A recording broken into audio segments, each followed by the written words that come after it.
mais de 10 garfos, ainda 10 eles falam que é muito. Então hoje meu convite é só esse, é só para trazer essa reflexão sobre o agro. Ele é sustentável por quê? Porque a principal relevância dele é o social. Agora, quem precisa ser sustentável? Eu. Você. Senhora. Senhor.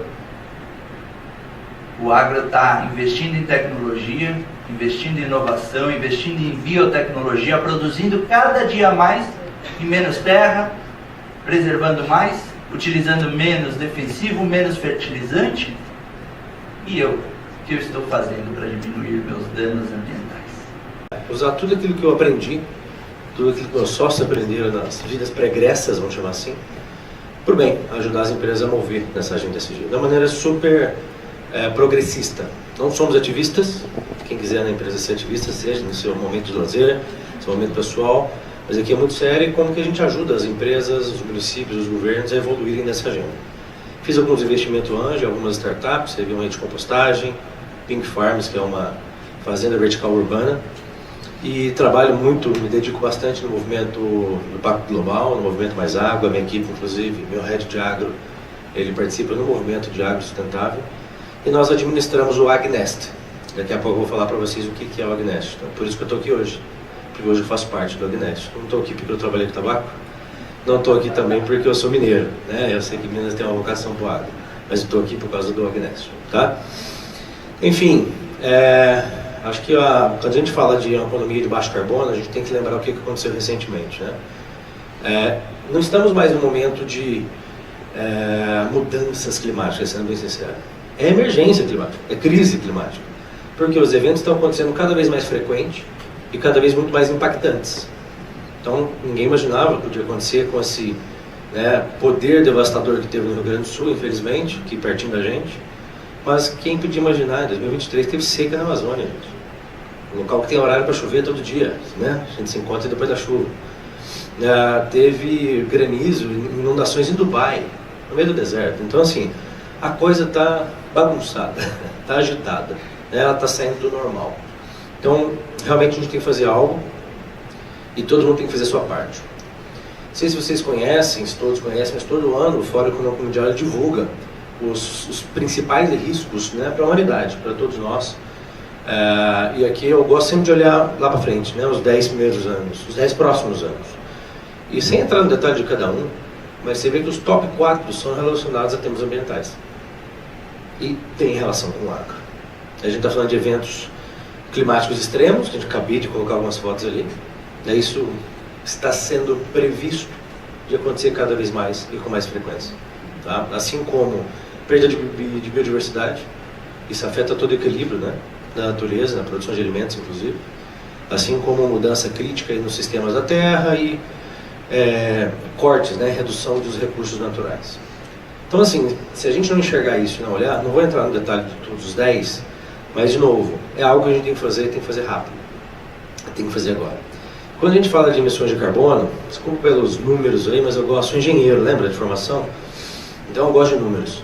E quando a gente fala de emissões de carbono no Brasil, é uma estimativa, tá? Feita por um instituto super renomado. Se a gente vai de baixo para cima, quase metade direcionado para mudança do uso do solo, especialmente tem a ver com desmatamento e etc. Tá? Mas um pouco também para usar para o agro. Que, de certa forma, o Brasil está trabalhando aí para reduzir e controlar cada vez mais. 28% da agropecuária, 18% vem de energia, e depois mais 4% para processos industriais, mais 4% para resíduos. E aí alguém vem e fala, caramba, então os vilões aqui são o agro. Não. O agro no Brasil tem umas políticas, assim como já mencionado aqui pelo secretário, políticas como o super na vanguarda comparado com o resto do mundo. Seja os 20% na Mata Atlântica, de reserva legal, ou 25% no caso de São Paulo, de 35% a 50% no Cerrado, e até 80% na Amazônia. Não existe lugar nenhum, gente, a proteção que a gente tem aqui. Então o agro já tem várias outras práticas agrícolas no Brasil, por exemplo, plantio direto, plantio na palha. Os Estados Unidos está começando agora, olha que super inovação fazer o plantio direto, a gente faz há décadas no Brasil. Tá? Então, existem alguns elementos, né? A gente tem que ter muito cuidado com o que sai na mídia, a gente tem que conhecer melhor. Nosso agro, ele é pioneiro, nosso agro é tecnológico, nosso agro é responsável do ponto de vista ambiental e social. Então, eu trouxe esse número de propósito, tá? Porque a primeira leitura que você olha aqui, você fala, caramba, então o problema das questões climáticas no Brasil é do agro, então peraí, vamos parar com esse agro. Vamos parar de comer? Não vamos, né? Podemos parar de comprar gravata, certo? Se já tiver alguma, se não parar de comer, a gente não vai. Né? Temos que comer todo dia e algumas vezes no dia. Então aqui é só para chamar cuidado também quando a gente vai atrás dos números. E aí, um dos pontos que foi trazido aqui, eu conversei bastante com a Carla, que eu ia abordar, quais são os desafios para que o agro possa mover para uma agricultura de baixo carbono. Então as práticas, seja controle integrado de pragas, plantio direto, assim como outras, a gente já está fazendo. E realmente o agro brasileiro está investindo bastante em agricultura de precisão. O que isso significa? Agricultura de precisão significa que a gente está usando tecnologia. A gente está conseguindo produzir mais na mesma quantidade de área ou até quantidade menor de área. A gente está sendo mais eficiente, a gente está utilizando a ciência e a tecnologia a nosso favor. Só que óbvio que a gente tem algumas barreiras. Recurso financeiro é barreira. Não temos a mesma bala, né, do ponto de vista de investimento do que os Estados Unidos, do que a China, né, que são os maiores líderes globais do ponto de vista de economia. Mas estamos movimentando. Né? Tem várias entidades do Brasil, governo, inclusive entidades, né, de terceiro setor, que realmente investem muito nisso, inclusive gente de fora do Brasil investindo nisso. E um dos desafios que tem, além do acesso financeiro, é você provar, é você validar essas tecnologias. Eu vi um tempo atrás um cartaz, uma placa, uma porteira, de um proprietário rural dizendo: não venha com nenhuma solução de tecnologia na minha fazenda. Não quero conhecer mais nenhuma startup. O Brasil é super pujante no ecossistema de inovação. É tão pujante que talvez a gente está produzindo até demais, né? Sem tanto controle, sem tanta validação. Então eu ouvi de alguns proprietários rurais, pelo amor de Deus, não venha aqui mais não. Deixa alguém validar isso, deixa alguém falar para mim que realmente funciona, depois eu começo a usar. É um perfil retrógrado? Na minha opinião não. Porque no fim, quem é o dono da terra, tem que fazer aquilo ali funcionar, que tem um risco climático de perder toda a lavoura, tem que garantir que ele realmente tem eficiência e tem produtividade, é ele. Né? Não é quem está chegando ali oferecendo uma coisa nova. Então para isso que eu queria falar sobre o Agnest. O Agnest é uma iniciativa super inovadora da Embrapa. A Embrapa é super conhecida, né, por ciência, tecnologia e pesquisa, especialmente ciência e pesquisa. E a Embrapa está movendo novos passos, né? E esse projeto é um projeto da Embrapa a nível nacional, mas liderado pela Embrapa Meio Ambiente e Embrapa Agricultura Digital, onde eles criaram o Agnest, que é exatamente um ambiente, não, o slogan é esse, onde a agricultura digital e a sustentabilidade se materializam. É um ambiente de teste especial, onde a gente já tem a parceria lá com o Banco do Brasil, com a Jacto, são empresas mantenedoras, onde o foco é co-desenvolver e validar de uma maneira integrada, replicando o proprietário rural, novas tecnologias para o agro. E a cada tecnologia validada lá recebe um selo do Agnest. Então ele acaba fazendo esse papel, tanto que vários produtores rurais estão pedindo, me traga algo já está testado e validado, para que eu não seja cobaia aqui. Então é uma área controlada, a gente está falando que a primeira fazenda está aqui em Jaguariúna, a poucos quilômetros daqui, onde se algo é testado lá e também está errado, fica ali, não precisa também saindo falando mal daquela pessoa que está desenvolvendo. Então também é um ambiente seguro para quem quer testar suas soluções de tecnologia. E aí para mim, do lado direito mostra o que é os princípios norteadores do Agnest, que eu acho que ele permeia o que é o dia a dia do proprietário rural no Brasil, que é a dificuldade de equilibrar essas três dimensões. É produtividade, produzir cada vez mais no menor ambiente. É rentabilidade, que também eu posso colocar um caminhão de dinheiro ali e produzir 120 sacas de soja, não sei o quê. Mas quanto que eu tive que investir de dinheiro? Então a rentabilidade também tem que estar equilibrada e a sustentabilidade. Não dá para deixar de ser sustentável, só que na terceira, a quarta produção ele não vai ter aquela mesma quantidade. Realmente a terra vai pedir, vai exigir e vai cobrar. E tudo isso acontece no ambiente de colaboração, com inovação, com tecnologia e sempre com a visão do cliente. Esse é todo o mapa de stakeholders. Mas o mais importante é quem está no meio. Se a gente estiver validando alguma coisa que não é consumível, não é aplicável pelo proprietário rural, pode parar, está fazendo uma coisa errada. Porque no fim quem planta, eu não planto, tá? Eu não tenho fazenda. Ela tem plantação de café. Mas a maioria aqui acho que não planta. Então no fim, se a solução aqui não está sendo endereçada, resolver um problema real do agricultor, está indo para o caminho errado. Tá? Então no fim esse ecossistema todo ele existe porque não dá para trabalhar sozinho, é por colaboração, mas tem que ter o agricultor no meio, porque a solução tem que ser endereçada para eles e para elas. Ok? Então, no fim, puxa, isso aqui eu acabei colocando no lugar errado, mas estou chegando no final aqui da minha fala, o tempo se esgotou. Estou aproveitando que a gente está aqui hoje, caso alguém queira vagas para treinamentos sobre SG. Isso é uma coisa que a gente faz aqui dentro do Impactability, é um assunto que ainda está, por mais que está pujante, tem muita gente ainda tem muita dúvida. Tá? Então a gente tem sempre grupos que a gente tem capacitações gratuitas, então quem tiver interesse fica à vontade. Tá? Então a gente destinou, não tinha nem combinado contigo, cara, mas aí tem 20 vagas para o público aqui. Se tiver mais do que 20 a gente conversa lá. Tá? Mas fique à vontade, depois a gente pode compartilhar via WhatsApp, né, essa imagem aqui. E deixa uma mensagem final. Não tem planeta B. O Elon Musk até pode, quem sabe ele consegue, né, realmente colonizar Marte, etc. Se conseguir, não sei se vai conseguir plantar lá. Mas no fim, gente, a gente não está aqui para salvar o planeta Terra.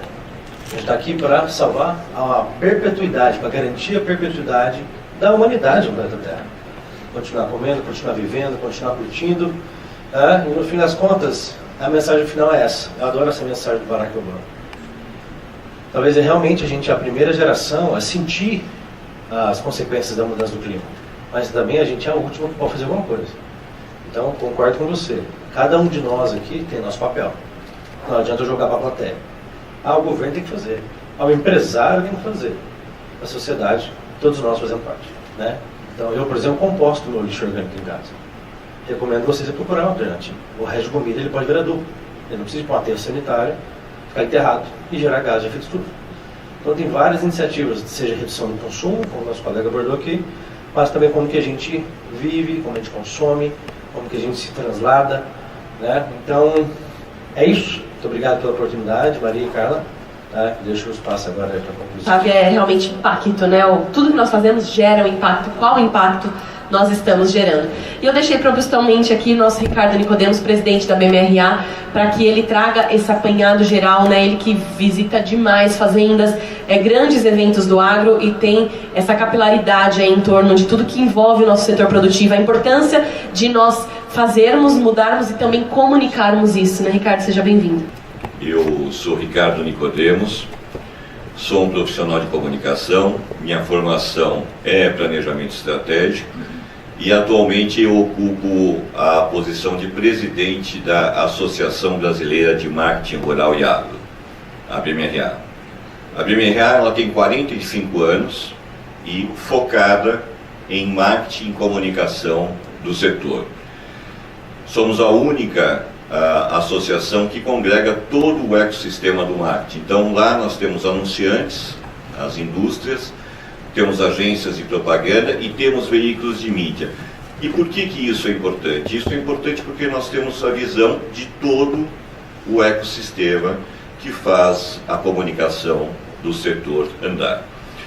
Bom, eu tenho a responsabilidade aqui de fechar uma série de apresentações dos que me antecederam e que brilhantemente cada um abordou um ponto desse tema tão extenso, desse conceito que é a sustentabilidade.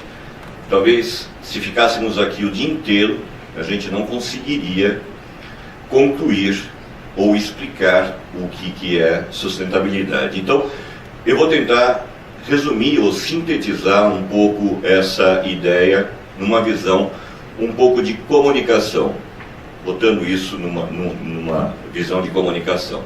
Então, vamos dizer que sustentabilidade ela pode ser dividida em duas grandes frentes: processos e comportamento. Quando falamos de processos, nós falamos efetivamente de produtividade. Então, o que as empresas e o que os produtores fazem na questão de processo para poderem produzir, quer seja no campo, quer seja nas indústrias. E nós temos uma outra ponta, que é o comportamento. E aqui nós estamos falando das pessoas, nós estamos falando da sociedade urbana, nós estamos falando das gerações. Então, nós precisamos entender e equilibrar essas duas pontas. Falando de comportamento, se falou muito aqui sobre gerações, mas eu queria voltar um pouco até numa menção que foi feita.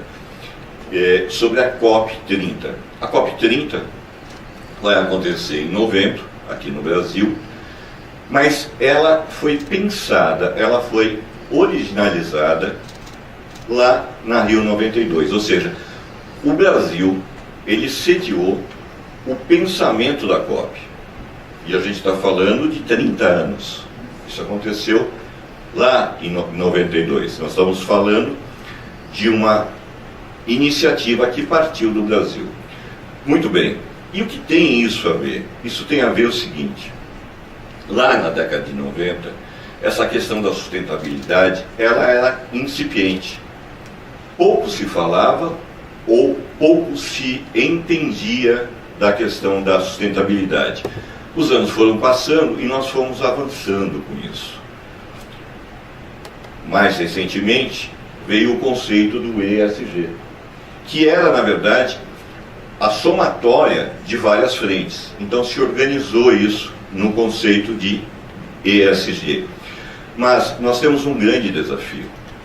E aqui, mulheres, temos um desafio, que até a Maria colocou no início da fala dela, que é colocarmos para essa geração o que de fato é a sustentabilidade. Então, na vertente de comportamento, efetivamente, nós precisamos trabalhar as novas gerações. Então, consumo consciente é um. Mas não só isso. Não é só isso.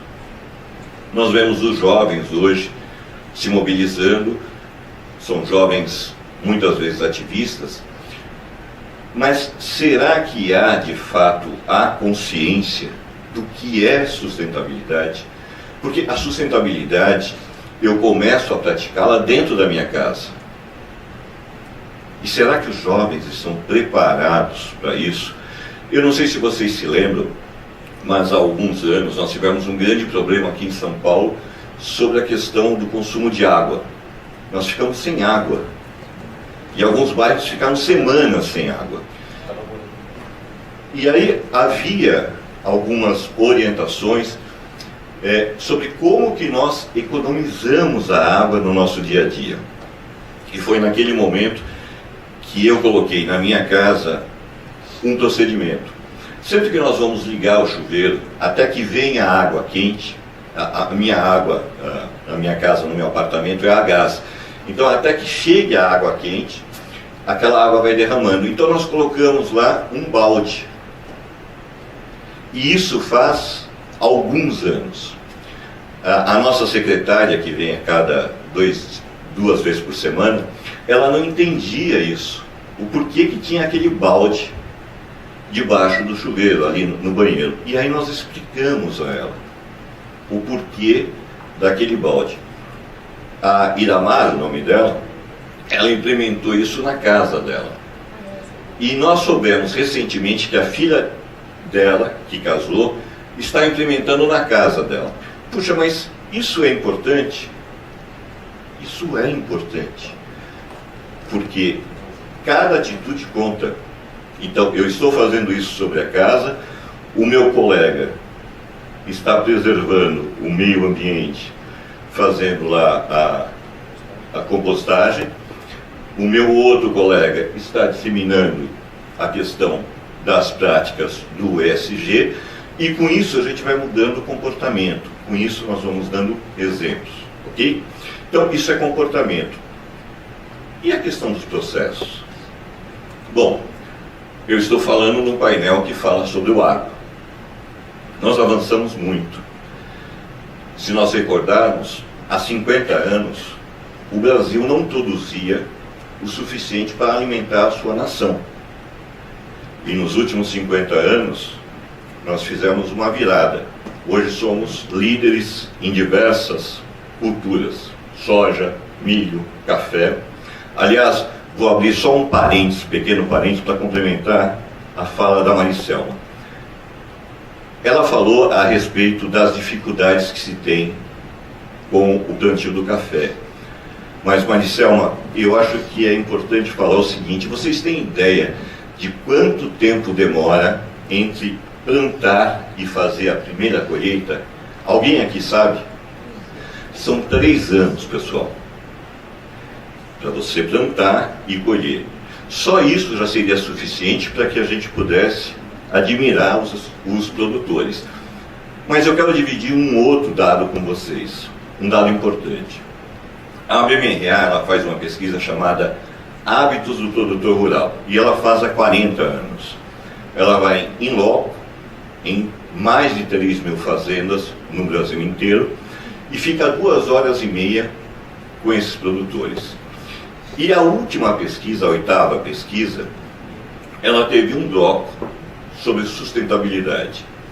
E aí o entrevistador perguntava aos produtores: o que é que você faz na tua propriedade para resolver os problemas sobre sustentabilidade?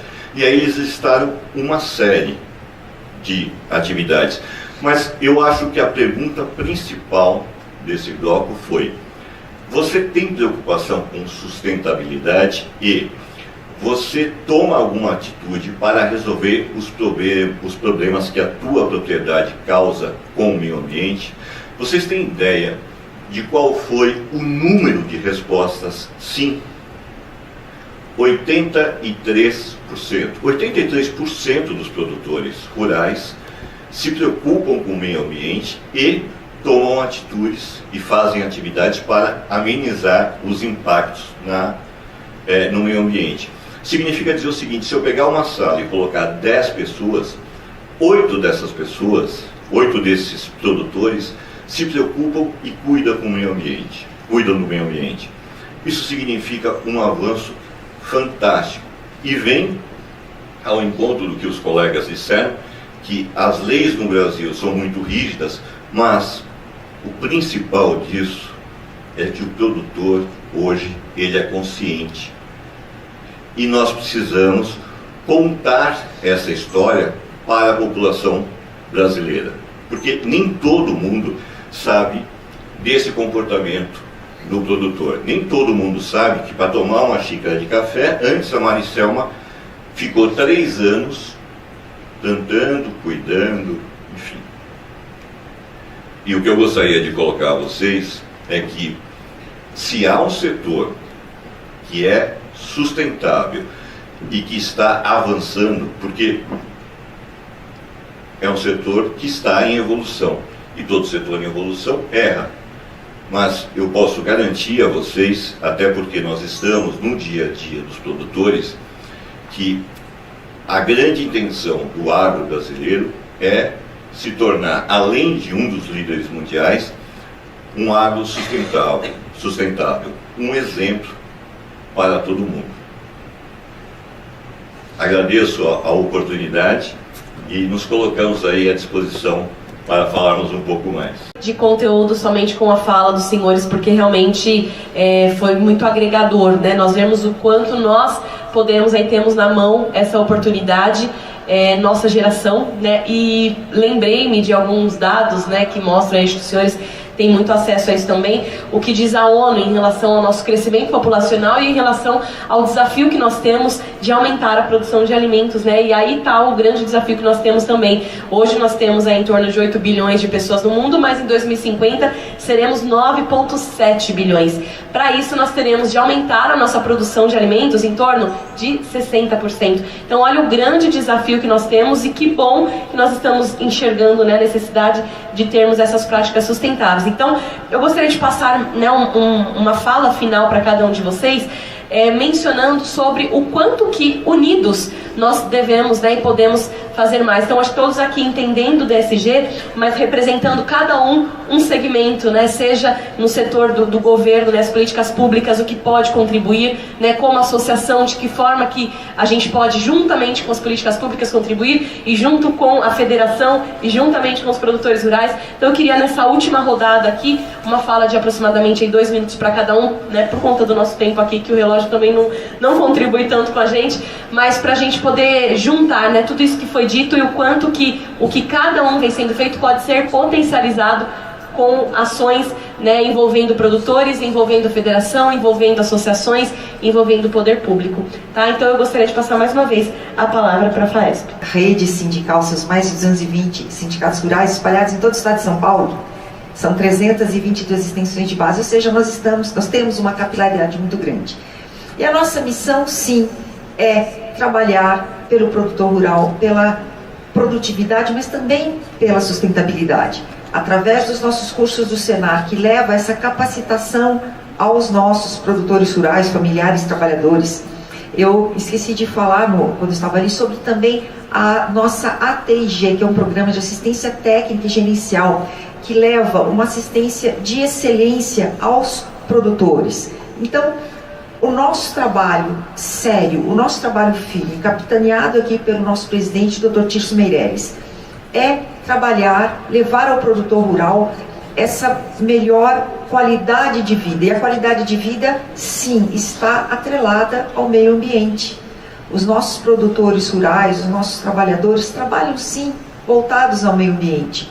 E com mais informação, com mais capacitação, trabalharão ainda melhor nesse sentido. Então é essa a nossa missão da nossa Federação da Agricultura Pecuária do Estado de São Paulo, assim, associada, atrelada ao nosso Serviço Nacional de Aprendizagem Rural.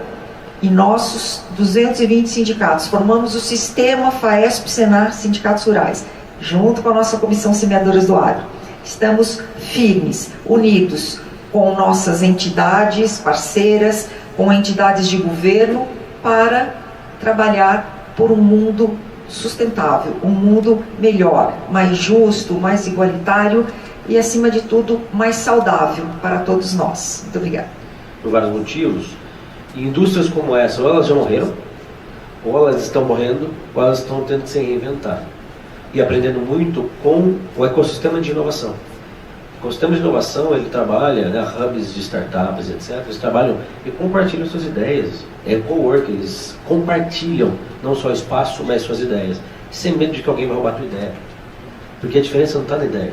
A diferença está na execução daquela ideia. Transformar aquilo ali num valor real para quem vai consumir, quem vai comprar, quem vai adquirir aquele serviço.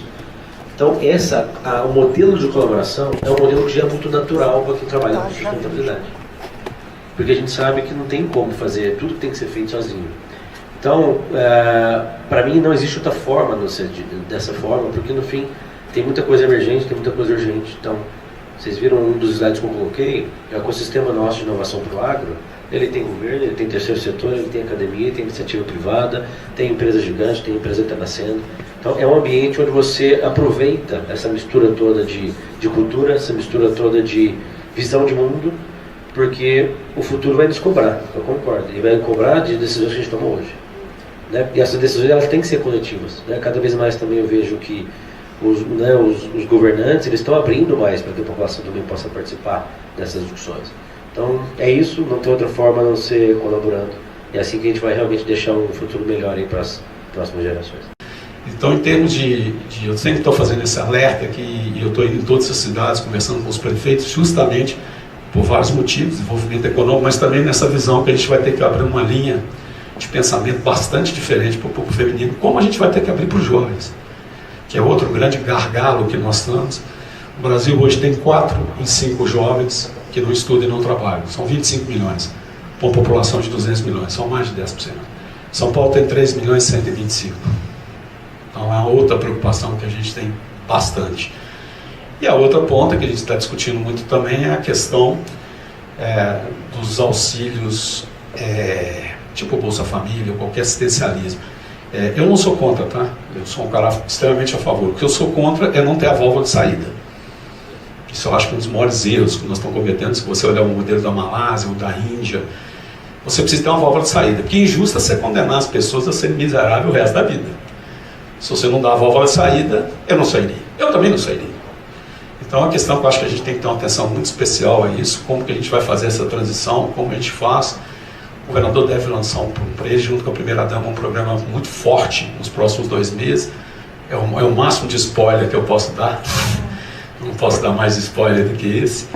Mas essa é uma preocupação forte, porque quando você cruza jovem, mulheres e a questão do assistencialismo, justifica essa falta esse apagão de mão de obra que nós estamos tendo, e ele é altamente preocupante, principalmente para mim.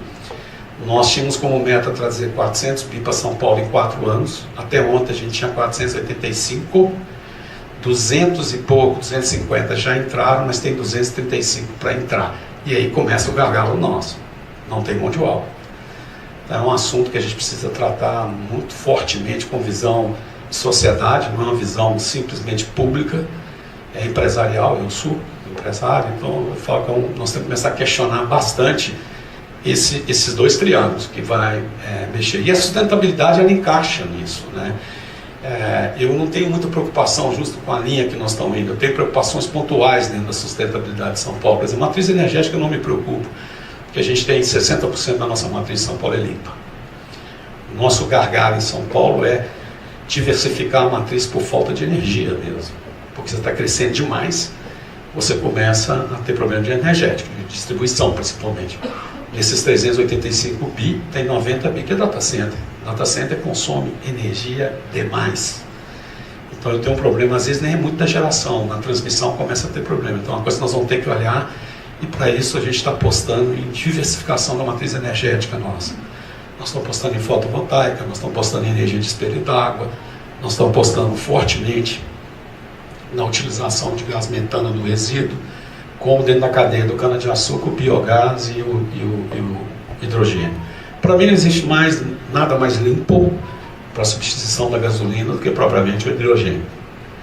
Acontece que muita gente pergunta, né, o carro elétrico nunca vai ser carro-chefe nosso no estado de São Paulo. Ele é uma opção. O carro-chefe nosso vai ser o etanol. E tem uma justificativa para isso. Nós somos líderes de cana-de-açúcar, detemos 45% do etanol, produção 14,7 milhões de metros cúbicos. Temos mais de 189 usinas no estado de São Paulo. Então não tem motivo para não apostar na cana-de-açúcar. E também temos 9,8 milhões de hectares plantados. Vocês terem noção, só 4 regiões nossas não produzem cana-de-açúcar, que é o Vale do Ribeira, Baixada Santista, região metropolitana e São José dos Campos. Só. O resto todo nós temos. E o mundo optou, no caso do hidrogênio, se você olhar o modelo japonês e o modelo chinês, eles estão fazendo eletrólise para chegar no hidrogênio através de água e energia. Aí você tem um problema, porque eu preciso armazenar, transportar e criar a cadeia de postos. No nosso caso, não. Nós estamos em fase final, a gente está apostando com o pessoal de São Carlos, a gente vai entrar um conversor dentro do carro, que eu abasteça de etanol e transforma ele em hidrogênio. Dessa forma eu faço a cadeia ser limpa. E no caso do diesel, nós vamos no biogás e no biometano da cadeia de cana-de-açúcar. Então esses são os carros-chefes que nós estamos apostando. O primeiro carro, eu acredito, eu estou muito otimista para que possa ser 2027. Ainda, eu sou mais otimista, mas eu ainda aposto. Mas o caminho é esse, a gente vai seguir esse caminho, né, pela própria característica nossa. E outras matrizes, né, a fotovoltaica também eu estou apostando muito, tive até uma reunião hoje cedo com um grupo enorme. A gente está olhando as pequenas cidades aí com outra visão, a gente deve vir com 30 ou 40 usinas de fotovoltaica nos próximos 2 anos. Então são as linhas nossas muito claras. Há uma preocupação contra o aterro, essa é uma grande preocupação que São Paulo tem que ter. A Natália, que é a nossa secretária de Infra e Meio Ambiente, está desenvolvendo um projeto para isso. Praticamente 2 ou 3 anos a gente começa a saturar. Isso é impacto na veia, tanto ambiental, porque o aterro nós estamos em questão de chorume, né? Fora também a capacidade de transporte e a própria exploração que tem em cima do aterro, que nunca é bom, né? Se não tiver uma política muito forte. A gente está preocupado com isso, estamos traçando uma série de políticas junto com a Natália. Então eu sou outro gargalo. Água é uma coisa que preocupa demais em São Paulo para a gente. Demais. Assim, as mudanças climáticas têm demonstrado isso, os nossos reservatórios não estão acima. Algum vai, outro não vai, mas a questão de água é outra preocupação que existe no nosso governo, de novo, né? A brilhante Natália está olhando isso. Então são várias matrizes que a gente vem olhando, mas eu particularmente não acredito em nenhum modelo hoje mais no mundo, depois da pandemia, depois da guerra da Ucrânia com a Rússia, o mundo, as pessoas estão com a dificuldade de entender, primeiro que nós desglobalizamos. As próprias medidas do Trump ultimamente, eu acho que tem muita gente lendo errado, é o que o mundo mudou. Hoje ninguém quer ser dependente de ninguém, ninguém quer se sacrificar pelos outros. Você tem um novo equilíbrio, um novo desenho de comércio internacional vindo, né? O próprio posicionamento do Trump e outros, né? Hoje as empresas têm optado de se internacionalizar, é mais fácil do que você querer, porque as barreiras comerciais vão sempre existir, hora mais forte, hora mais fraca. Mas uma questão é certa, né? O mundo desglobalizou, ninguém quer ser dependente de ninguém. No caso de matriz energética, eu particularmente defendo muito, né, junto com o governador, com a Natália, é essa diversificação. A Europa apostou muito tempo só numa matriz e deu no que deu. Então eu acho que a diversificação ela é importante, ela tem que ser vista, entendeu? E levando em consideração, dentro até do painel de vocês, que nós estamos apostando fortemente em 3 grandes pilares para o desenvolvimento econômico de São Paulo, que é justamente a agricultura. Eu não gosto de falar agro, eu não sei porque eu fui presidente da BRF, né, na América Latina e vice-mundial. Eu falo que me remete a soja, a milho. Eu estou preocupado com a agricultura também de fruta, hortaliça, sabe? Eu acho que é muito maior do que a gente olha. Então, e São Paulo ainda tem 4,5 milhões de metros quadrados sem utilização. Apesar do brilhante trabalho que o PI está fazendo, tem um caminho grande para a gente explorar, porque é uma coisa que você não vê no mundo, né?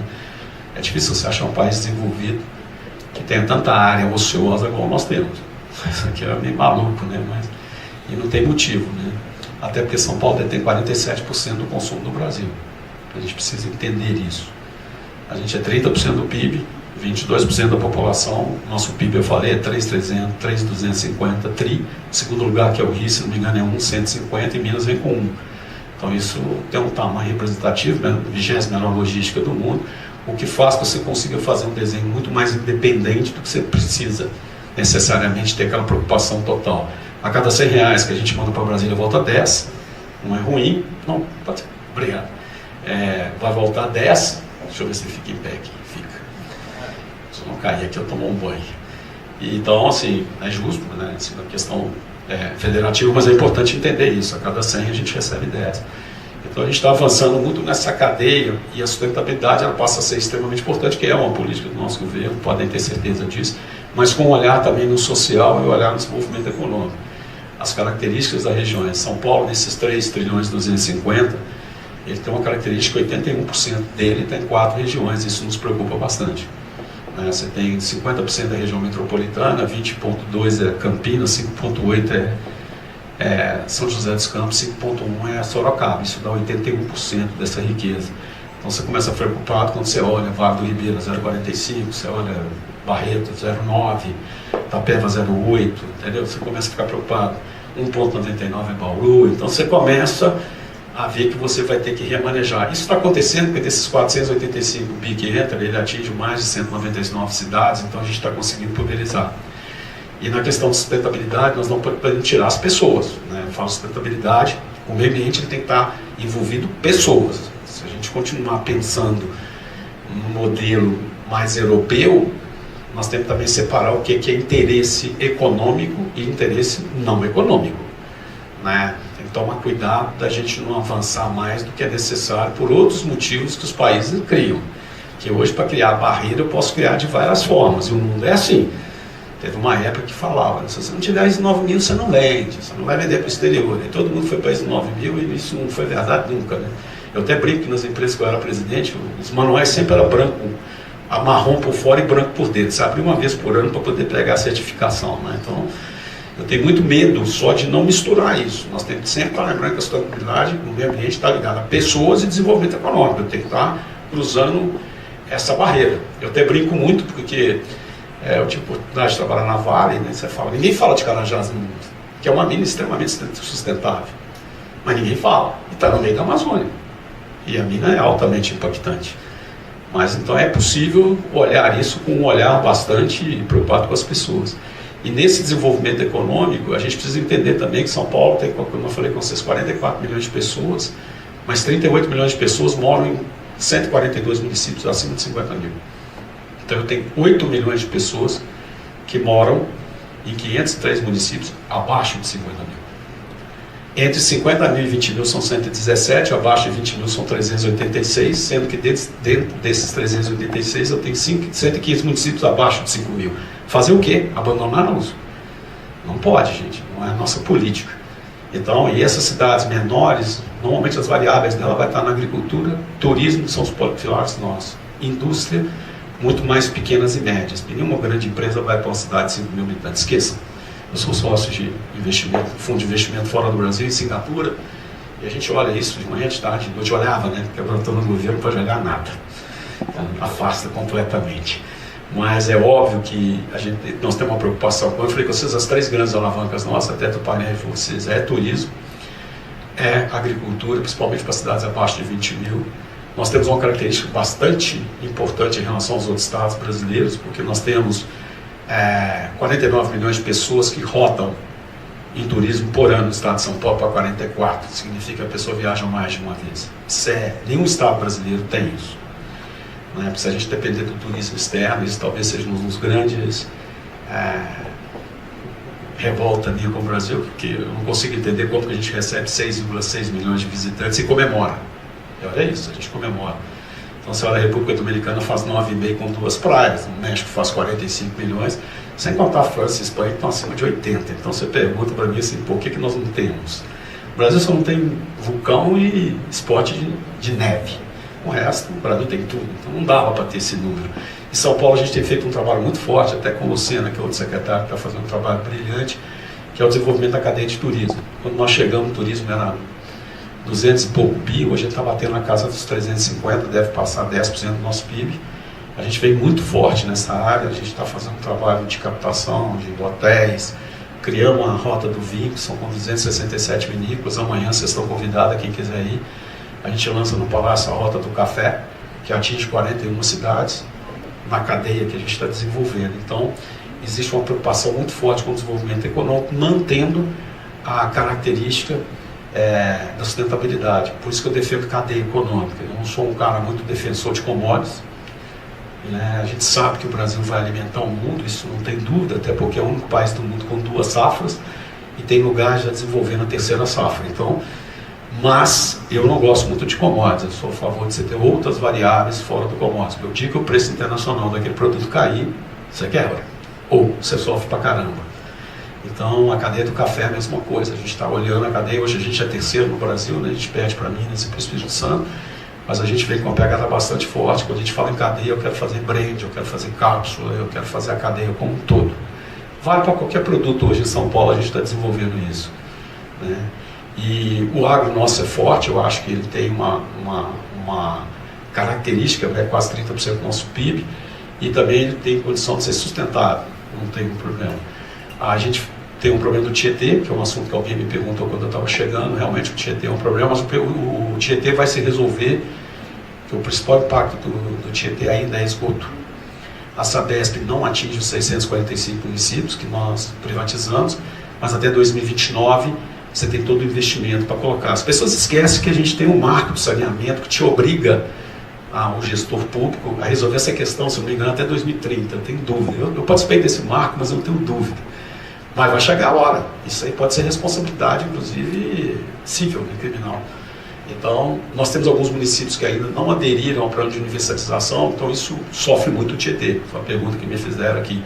Eu tenho um pouco de alga, né, pela piscicultura, mas não é o grande gargalo, e nem na agricultura é o grande gargalo. É um conjunto, mas o grande gargalo hoje ainda é o despejo de resíduo direto, né, de esgoto nos rios.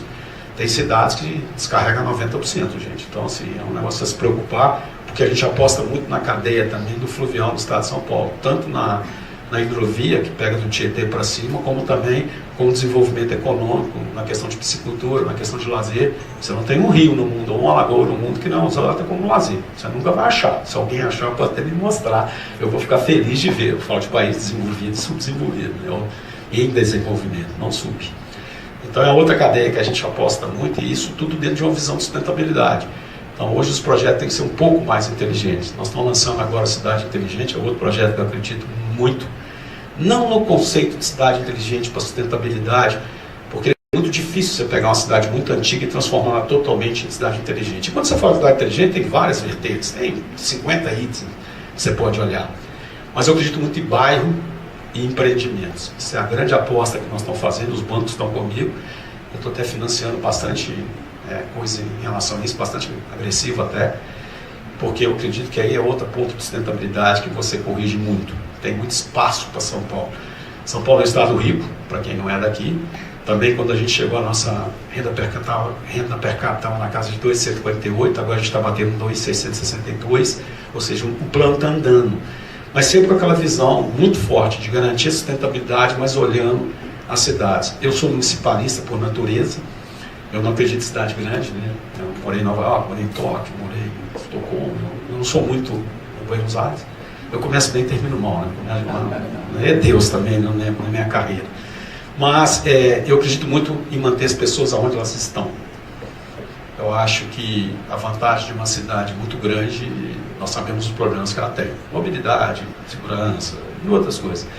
Então, a nossa política, e por isso que a sustentabilidade é importante, é ocupar o interior de São Paulo. Eu gasto mais ou menos 90% do meu tempo nisso.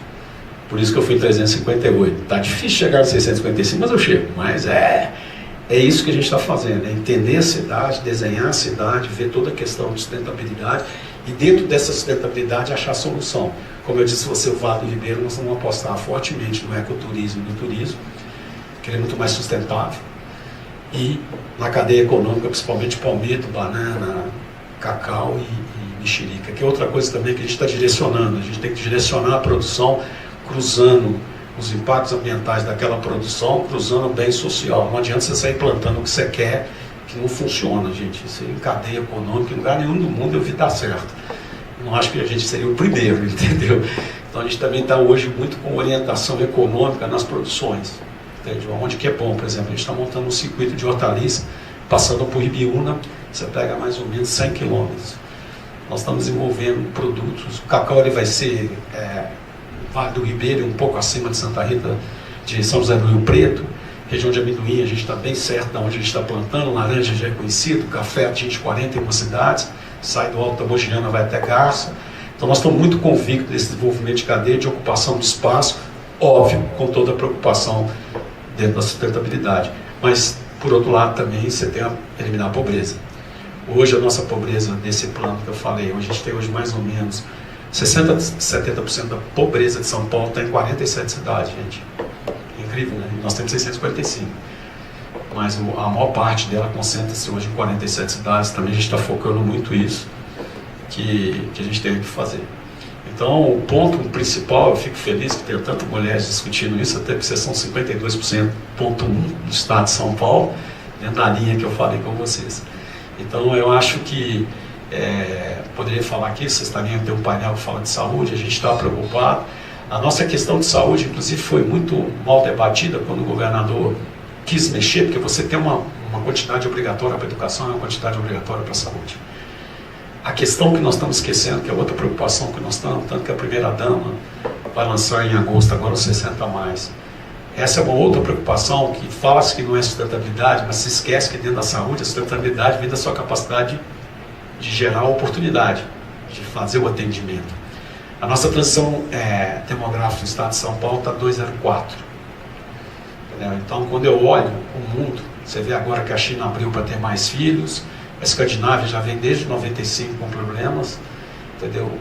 A questão que fica você morria com 57, a Índia morre com 47, mas está movimentando muito rápido, eles têm 1,5 bi de pessoas, crescendo 7, 3, 7, 2, 6 e 8. Há 3 anos, mais 2, eles passam a Alemanha e a Japão, vão ser a terceira economia do mundo, eu não tenho dúvida disso. E eles estão nesse movimento de transição do pobre. Eles têm 800 milhões de pessoas ainda numa linha de pobreza e 300 abaixo da linha de pobreza, que é 1,5 Brasil. Mas eles estão muito rápido nessa inclusão, nessa transição que eu falei de não deixar o cara pobre a vida inteira. Então eles estão movimentando muito rápido. Isso me chama a atenção, acho até muito bom, mas o que eu quero dizer não adianta você criar uma política que não desenvolva as pessoas, senão a miséria também não resulta em nada. Então achar a vocação de cada cidade, cruzar a sustentabilidade com o bem social é a grande solução. É fácil? Não, porque muito do que você vai fazer você não pode ter o lado político, você vai ter que enxergar a economia de Estado. Talvez por isso que o Brasil seja o que é. Talvez outra grande revolta minha, porque quando eu olho os últimos 10 anos, a Índia cresce 77%, a China 73%, a Indonésia 59%, Turquia 51% e a gente 8%. É sofrível você pensar o país que nós temos com a capacidade mineral, capacidade de agricultura, capacidade de indústria. Quem tem um Porto de Santos, como nós temos, que é o primeiro da América Latina, 47º do mundo, então, como estado de São Paulo, 20ª logística do mundo é de São Paulo. Quer dizer, eu não consigo entender por que a gente não é uma potência. Quer dizer, entender a gente entende, porque a gente faz economia de governo e não de Estado. Então, enquanto a gente não partir por um modelo de Estado, a gente não vai conseguir. E o triângulo que move um país Tá? No arcabouço dele é sustentabilidade, mas o que vai mover o país é infra, desenvolvimento econômico social e educação. É isso que vai ser que proceder. Nenhum país conseguiu chegar onde chegou, numa potência entre os 20 maiores, que não mexeu nesse triângulo. Esse é o triângulo. Talvez a maior admiração ao governador Tarcísio de Freitas é que mais da metade que nós vamos deixar, nós não vamos inaugurar. Porque esse é um processo que passa, inclusive, pela sustentabilidade. A infra, e por isso nós deixamos o meio ambiente junto com o infra no nosso governo. Porque você não tem jeito de pensar na infra se você não pensar em 10 anos para frente. Esse é o grande problema. Então, muitas vezes, politicamente, você fala, para que eu vou fazer? Eu não vou inaugurar. Aí você não faz. Entendeu? Se a gente tivesse pensado na imigrantes há 10 anos atrás, a gente não estava no gargalo que nós estamos hoje, que é pior. Nós vamos começar a imigrantes, mas aquele projeto é um projeto de 10 anos. Garanto a vocês que eu já fui sócio de construtora, garanto, não se faz a imigrante com menos de 10 anos. Até para ser uma APA, ser Mata Atlântica, o jeito, pilar, estrada, não esquece. Mas se você não começar a pensar nisso hoje, você não vai fazer. Como a gente fez o trem São Paulo-Campinas, ele é para 31, 32. Depois agora vem São Paulo-Sorocaba, São Paulo-São José dos Campos, São Paulo-Baixada. Nenhum deles nós vamos inaugurar. Mas ou você começa a mexer agora, porque é isso que vai fazer também a linha de desenvolvimento. Porque eu tenho que abrir estrada, gente. Então tem que ter esse cuidado de acoplar uma visão muito mais estratégica, muito mais de business e de sustentabilidade, mas olhando o todo. E como a gente vai operando no Brasil isoladamente, você acaba perdendo o conjunto do todo. Entende? Então isso que é a grande dificuldade que eu acho de você pensar em soluções. Se você olhar o Acre, como é que eu resolvo o Acre? Eu vou ter que fazer umas EPRs para lá Peru, entende? Existe uma visão que a gente está tentando implementar em São Paulo, que é uma visão realmente pontual. Eu olho região por região, depois eu olho cidade por cidade. Porque a gente não tem como escapar disso. Nós temos uma vantagem, que a gente é do tamanho da Grã-Bretanha, mas movimentamos mais ou menos igual a Espanha. As distâncias entre cidades nossas é muito curta. Eu consigo fazer, média, as minhas viagens para o interior, eu faço 3, 4 cidades por dia por causa disso. A distância é 30 minutos, 20 minutos.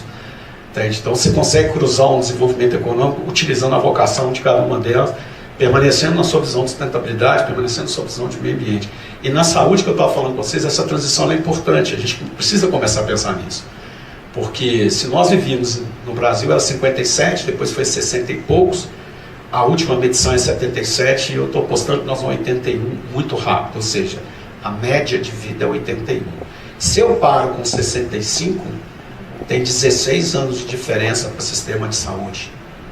Se não está entrando, quem vai pagar essa conta? E esse problema é mundial. Não é um problema só no Brasil. A gente tem que começar a parar e pensar nisso. Ou seja, a transição demográfica pode ser um dos grandes desafios futuros para o mundo. 2 a gente já conhece. Um é a guerra. Um louco aí solta uma bomba atômica e nós estamos ferrados, apesar que o Brasil está mais num cantinho aqui, né? E também para a gente ter guerra é mais fácil vir um axé primeiro, sertanejo, samba, depois vem um tanque, né? A gente é bem low profile para isso. Mas é um problema. E o segundo problema é a mudança climática. À medida que nós estamos mexendo nesse negócio, nós estamos desequilibrando completamente. E está ficando cada vez mais difícil, né? Ontem eu estava vendo uma reportagem que existem teorias de um novo terremoto vindo aí no mundo, não sabe onde, não sei se vocês viram isso ontem, que realmente está sem controle, né? Então, assim, essa brincadeira uma hora vai custar caro, porque você tem que olhar o todo disso, né? Então, assim, eu fico impressionado com São Paulo, gente. Eu lembro o menino aqui, eu morei em São Paulo de 69 a 71, depois eu voltei em 94, mas eu sou de Minas, desde 94 que eu estou em São Paulo. Mas eu lembro de eu jogar a bola depois da escola, debaixo de garoa, de São Caetano do Sul. Hoje eu vejo uma garoa, tem muito de tempo que eu não vejo uma garoa, sabe?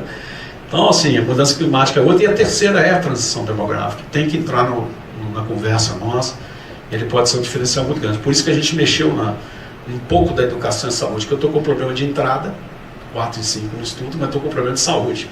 E essa é uma grande discussão de levar a sustentabilidade dentro da saúde. Se a gente não mexer nisso agora, por isso a gente vai lançar o 60+, que é trazer pessoas acima de 60 anos para o mercado novamente. Nós vamos lançar agora em agosto. E também passa pela sustentabilidade no sistema de saúde. A gente mexeu na tabela SUS, nós temos a nossa, é diferente do governo, né? Federal, tem um valor maior. Estamos mexendo todo na cadeia de inteligência de saúde, o último tema para terminar, que eu sei que está na pauta de vocês. falta muita tecnologia na saúde. A tecnologia existe, eu acho que existe mais a resistência de se mexer em tecnologia, telemedicina e outras ferramentas. Alguns estados mais avançados, nós também estamos avançando, mas é meio conceitual, né? Porque você imagina que você vai num SUS, faz um exame, você vai no outro SUS do outro lado da rua, não tem um sistema que te informa que você foi no outro. E nós gostamos de fazer exame, né? É uma coisa que é natural, né? Então, quanto mais você fazer exame, você vai fazer exame, mas você não tem uma inteligência e sufoca. Então, uma das alternativas que a gente está apostando muito com a Eleusis também, que tem feito um grande trabalho, é na tecnologia da saúde, olhando muito a questão de sustentabilidade pessoal e local. Você vai ter que fazer uma nova rede de distribuição no interior, usar um casado, ou seja, o que um faz, o que o outro faz. Mas é isso, gente, assim, eu desejo um ótimo evento para vocês, que vocês sejam bastante felizes aí. Bom saber que tem esse público feminino, que eu estou preocupado, entendeu? Porque é difícil, nós vamos ter que armar uma política muito forte para as mulheres. E a última, lembrando que a coercitiva nossa na baixa renda, a cada 10, 9 é mulher, não larga o marido porque ela não tem grana, ela prefere apanhar. Isso para mim que é demagogia no olhar, tá? Então, muito bom evento para vocês, espero que vocês possam fortalecer esse grupo e cada vez mais avançar. Hoje eu estou entregando uma homenagem a uma grande mulher, brilhante, que nos apoiou desde o início no meu projeto. Quero dar os parabéns ao trabalho que ela está fazendo com as mulheres. E entrego uma doutora que ela não pôde vir. Cadê a doutora?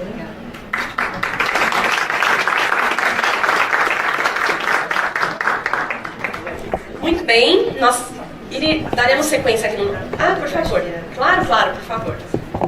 Em nome da doutora Juliana, nossa presidente da Comissão Semeadoras do Agro, eu quero agradecer aqui Maria Sanches e a cada um de vocês. Doutora Juliana é uma mulher batalhadora que acredita no trabalho de mulheres, como você, como Ana Karen, como tantas mulheres que estão aqui.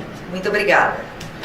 Nosso segundo painel, Política Pública para a Proteção de Recursos Naturais, Educação Ambiental e Saúde. O objetivo é abordar a ligação, a integração entre a proteção ambiental, a saúde pública, também as políticas públicas, além de explorar as perspectivas de cada convidado sobre esse tema. Então, tenho um grande prazer de convidar aqui à frente Dr. Marcos Eduardo Piva, advogado empresarial do meio ambiente, civil, criminal e tributário, além de assessor em negócios internacionais.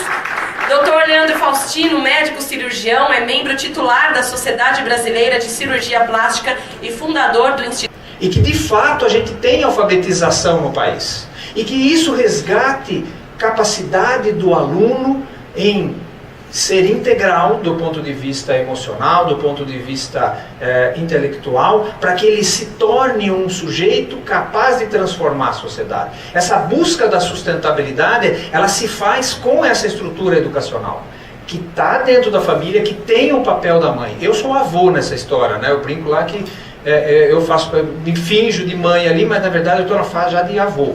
Também estou me encaixando aqui nessas questões todas de necessidade de políticas públicas, né, para esse setor também a cada dia. Tenho meus pais vivos ainda, com mais de 90 anos, ambos com cuidadoras, é uma outra profissão aí que é importante, a gente precisa olhar com políticas públicas para a complementação, esse desafio que é a manutenção da qualidade de vida para esses idosos. Mobilidade, estrutura toda. Então, a associação, ela clama por mais associados, por mais empresas, por mais pessoas físicas, e aqui eu destaco a importância da mulher à associação.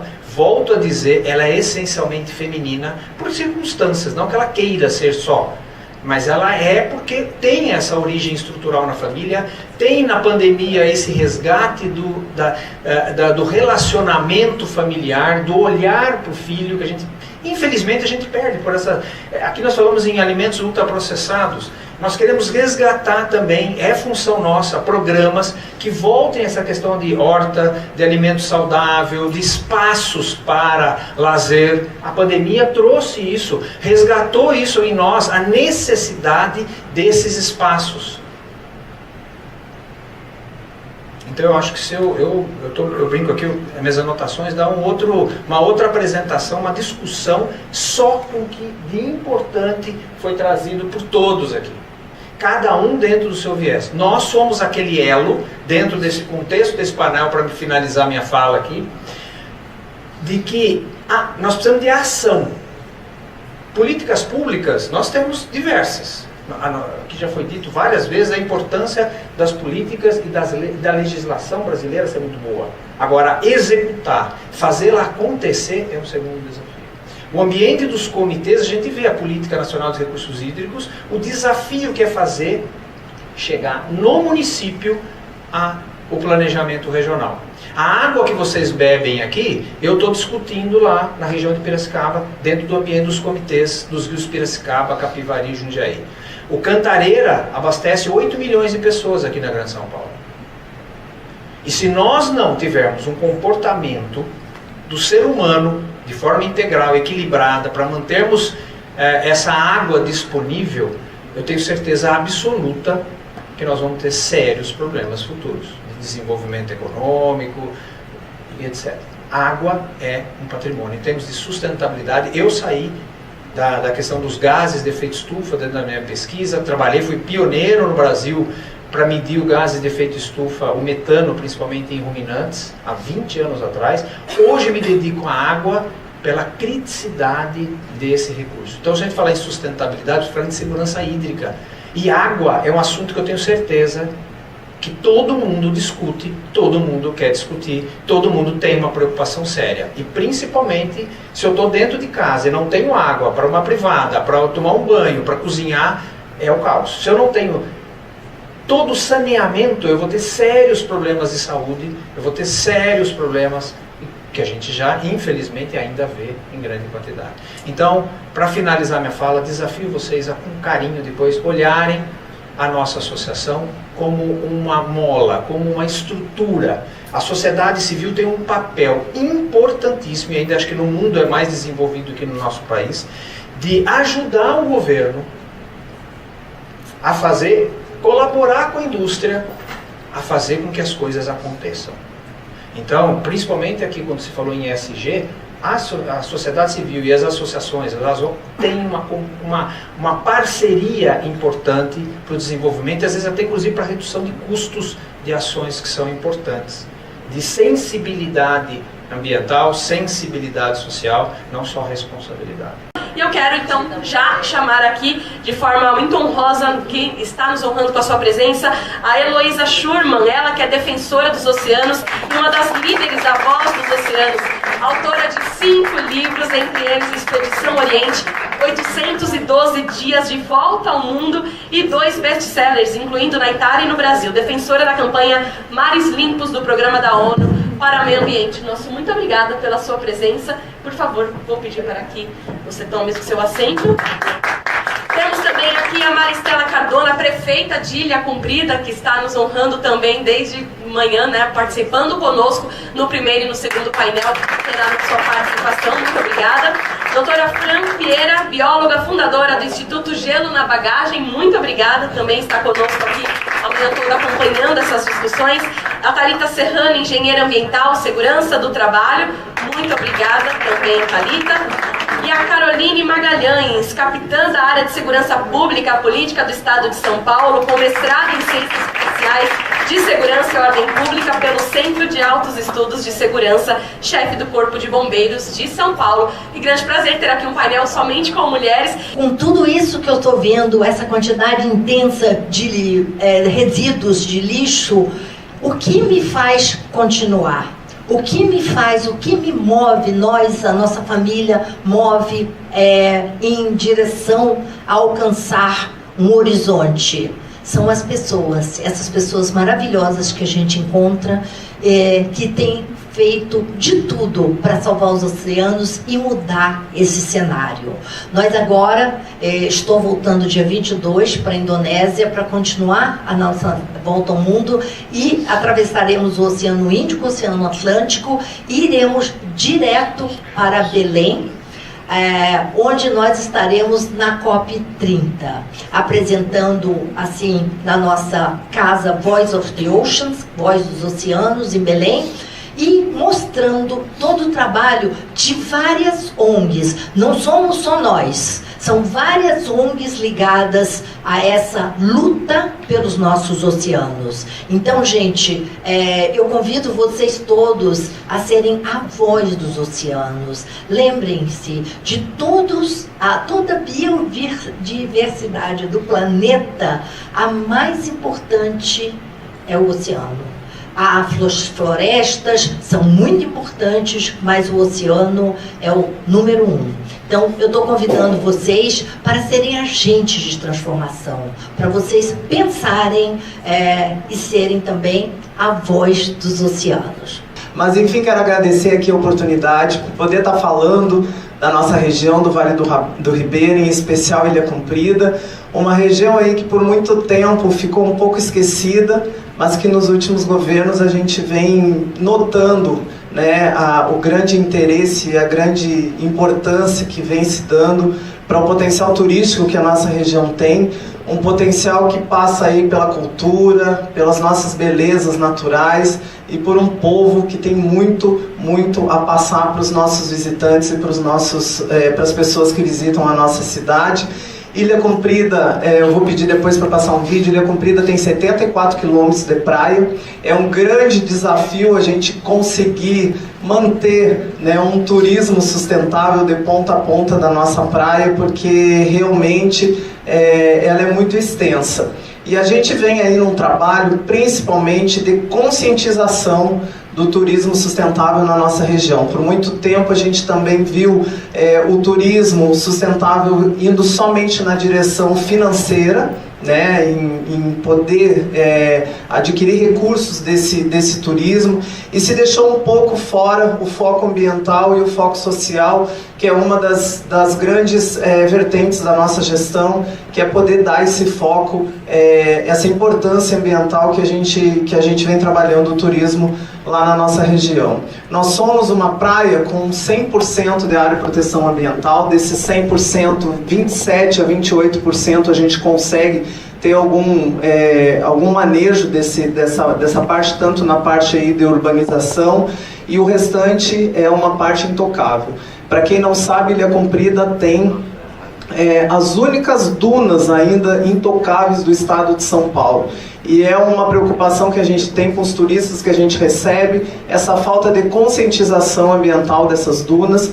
A gente recebe lá em Ilha Comprida o pessoal do off-road, esse que, né, muito nos visita, e a gente está tentando aí levar essa informação para eles da importância de se ter acesso a essas dunas, mas com muito cuidado. A gente tem também as nossas trilhas, que nós estamos aí tentando legalizar essas trilhas para que a gente possa levar um turismo aí de qualidade, poder levar esse pessoal para conhecer o nosso turismo, mas a gente também foca muito aí que as pessoas saiam da Ilha Comprida com uma experiência positiva, mas que se deixe na nossa cidade também algo positivo desses turistas que estão nos visitando.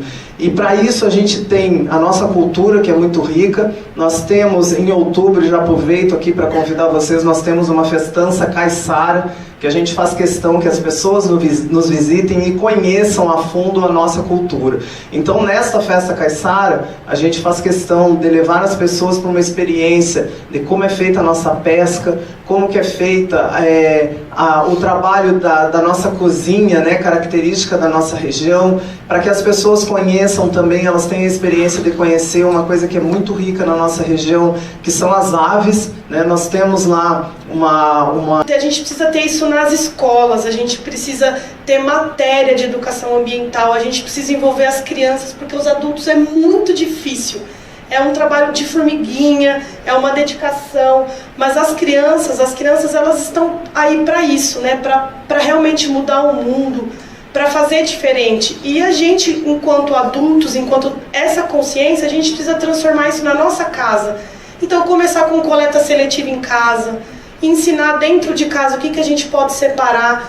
Eu falo, né, pro meu marido, ele sempre trabalhou em indústria automotiva, que tem essa consciência ambiental muito forte. A gente tem uma moça que ajuda lá em casa, né? Então, quando a gente faz algum evento, alguma coisa, ela fala, olha, guarda as latinhas para mim, por favor. E a gente criou o hábito, né, de deixar sempre as latinhas para ela, tudo que é plástico, tudo. E o que ela faz com essa latinha? Tem um programa lá na nossa cidade, a gente mora no ABC, que você troca os recicláveis por alimento. Então tem um caminhão que você entrega os recicláveis, eles pesam lá, vê a quantidade e dá uma cesta básica, assim, alguma coisa, né? E aí quando a galera vai lá em casa, nossos amigos, eu falo, gente, por favor, aqui são os lixos recicláveis, aqui latinha, aqui isso. Ah, mas isso é uma besteira. Eu falo, não. Enquanto vocês estão aqui num churrasco tomando cerveja, tem gente esperando essa latinha aqui para comer depois. Então isso é muito sério. A gente precisa começar em casa, com os nossos pequenininhos, com os nossos convidados, com os nossos amigos, levar para eles essa consciência, porque é só assim que a gente de fato vai conseguir mudar. E a gente tem um longo caminho pela frente. Onde que a gente vai trazer isso para as crianças? Eu fiz um trabalho uma vez, prefeita, com o Guarujá. A gente fez um levantamento de catadores. Porque a maioria dos catadores, assim, eu sei que tem mudado muito isso, mas os catadores eles não são classificados, as cooperativas não dão ali uma condição segura para esses trabalhadores. Então a nossa ideia era catalogar os catadores, catalogar as cooperativas e, além disso, dar um treinamento, porque os catadores às vezes eles coletam, mas eles ali não sabem o porquê que eles estão fazendo aquilo. Eles só sabem que eles vão vender e vão ter o dinheirinho deles para a família. Mas a gente pensar também na segurança do trabalho, porque ele se corta, ele se machuca, ele carrega peso e ele não vai ter, de repente, um seguro, uma previdência depois para que ele possa ter a segurança de que a família dele vai estar acolhida se algo acontecer com ele. Então, como a gente falou, né, no evento todo, a gente tem muito trabalho, gente. A sustentabilidade é só uma pontinha. E a gente juntos, a gente vai conseguir. Esse é meu propósito. Para cada um de vocês também, nós teremos agora o nosso momento de homenagens. Vou pedir para a Maria vir aqui à frente, por gentileza. A Carla também. E nós teremos então esse momento de homenagens. Depois o nosso grande sorteio também. Não é isso, Maria? Quer falar agradecendo todos também? Gente, aqui cada vez mais no nosso seminário, Mulheres... Nossa, gente, eu estou emocionada. Planeta Mulheres Sustentáveis. Cada vez mais a gente aprende com grandes palestrantes. É esse o meu propósito. É trazer pessoas como essas mulheres brilhantes. Obrigado pela presença, prefeita, Heloísa, Fran, Caroline, Thalita. Foi muito prazer. Eu fiquei muito honrada, muito feliz de ter vocês aqui, como todos os outros palestrantes. Do primeiro seminário, do segundo, eu quero agradecer a todos. E vou fazer hoje umas homenagens a umas mulheres também brilhantes do primeiro seminário. Vamos chamar cada uma delas. E a minha amiga, bem-vinda, Marli Lamarca, ela é da Virada Feminina, ela também faz um trabalho brilhante, né? É uma das homenageadas hoje aqui. Olha, gente, que vocês têm uma tarde e uma semana muito iluminada por Deus. Obrigada a todos. Desculpe alguma coisa. Obrigada, Maria. Parabéns mais uma vez. Nós teremos 2 momentos aqui de homenagens. Então, nesse primeiro momento, quero chamar aqui para que fique em pé à frente Celina Linhares, doutora Fran Pieira, doutora Marlene Siqueira, Heloísa Schirman, Jaqueline Farbias, Caroline Magalhães, Maristela Cardona e Thalita Serrano. Aqui à frente, por favor, para a entrega das homenagens.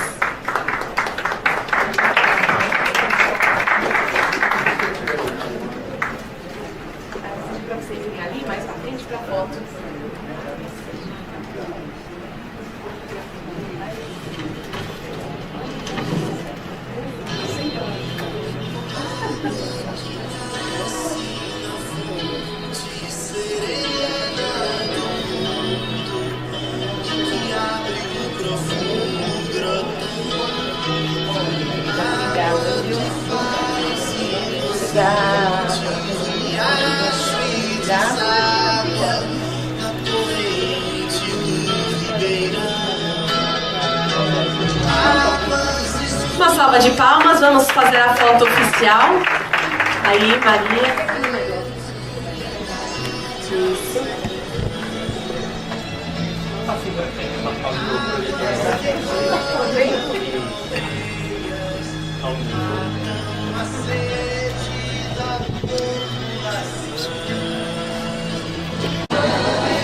Então, passe pra frente, por favor.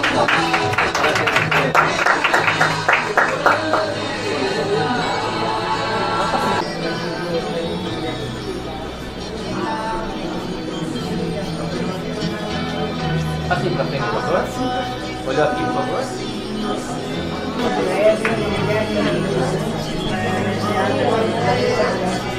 Passe mais por favor. Passe pra frente.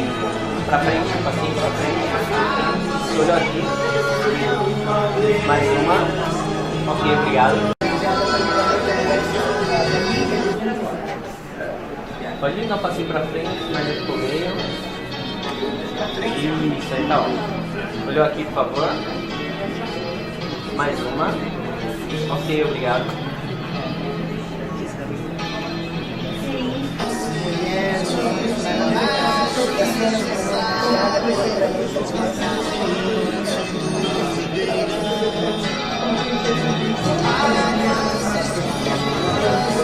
Passe pra frente, por favor.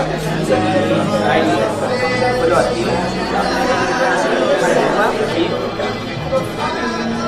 Mais uma. Ok, muito obrigado. Boa tarde já, né, gente? Boa tarde a todos vocês, bem-vindos a bordo.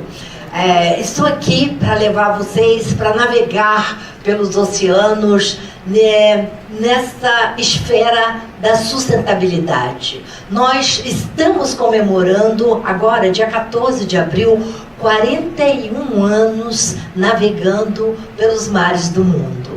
Há 41 anos que saímos, depois de planejar por 10 anos, navegando com os nossos filhos. Saímos de Santa Catarina em 1984 com essas crianças que vocês estão vendo aí. Somos a primeira família a dar uma volta ao mundo num veleiro e saímos com os filhos, o Pierre com 15 anos, o David 10 anos e o Wilhelm, o mais novo, com 7 anos. E Wilfredo e eu com 35 anos. Abandonamos tudo para trás, depois de um planejamento incrível, treinamento, aprendizado, compramos um veleiro para a gente poder sair para realizar um sonho. Toda a nossa trajetória de vida começou quando nós decidimos realizar um sonho de um dia, deixar tudo para trás e sair para navegar pelo mundo. Desculpa, viu, que eu estou de costas para vocês? Bom, e quando nós saímos, naquela época, imagina a responsabilidade de educar os nossos filhos a bordo, né? Quando se falou aí de homeschooling, nossa, comecei com boat schooling na realidade, né? Educando as crianças a bordo e a responsabilidade de tornar essas crianças adolescentes em homens para um mundo.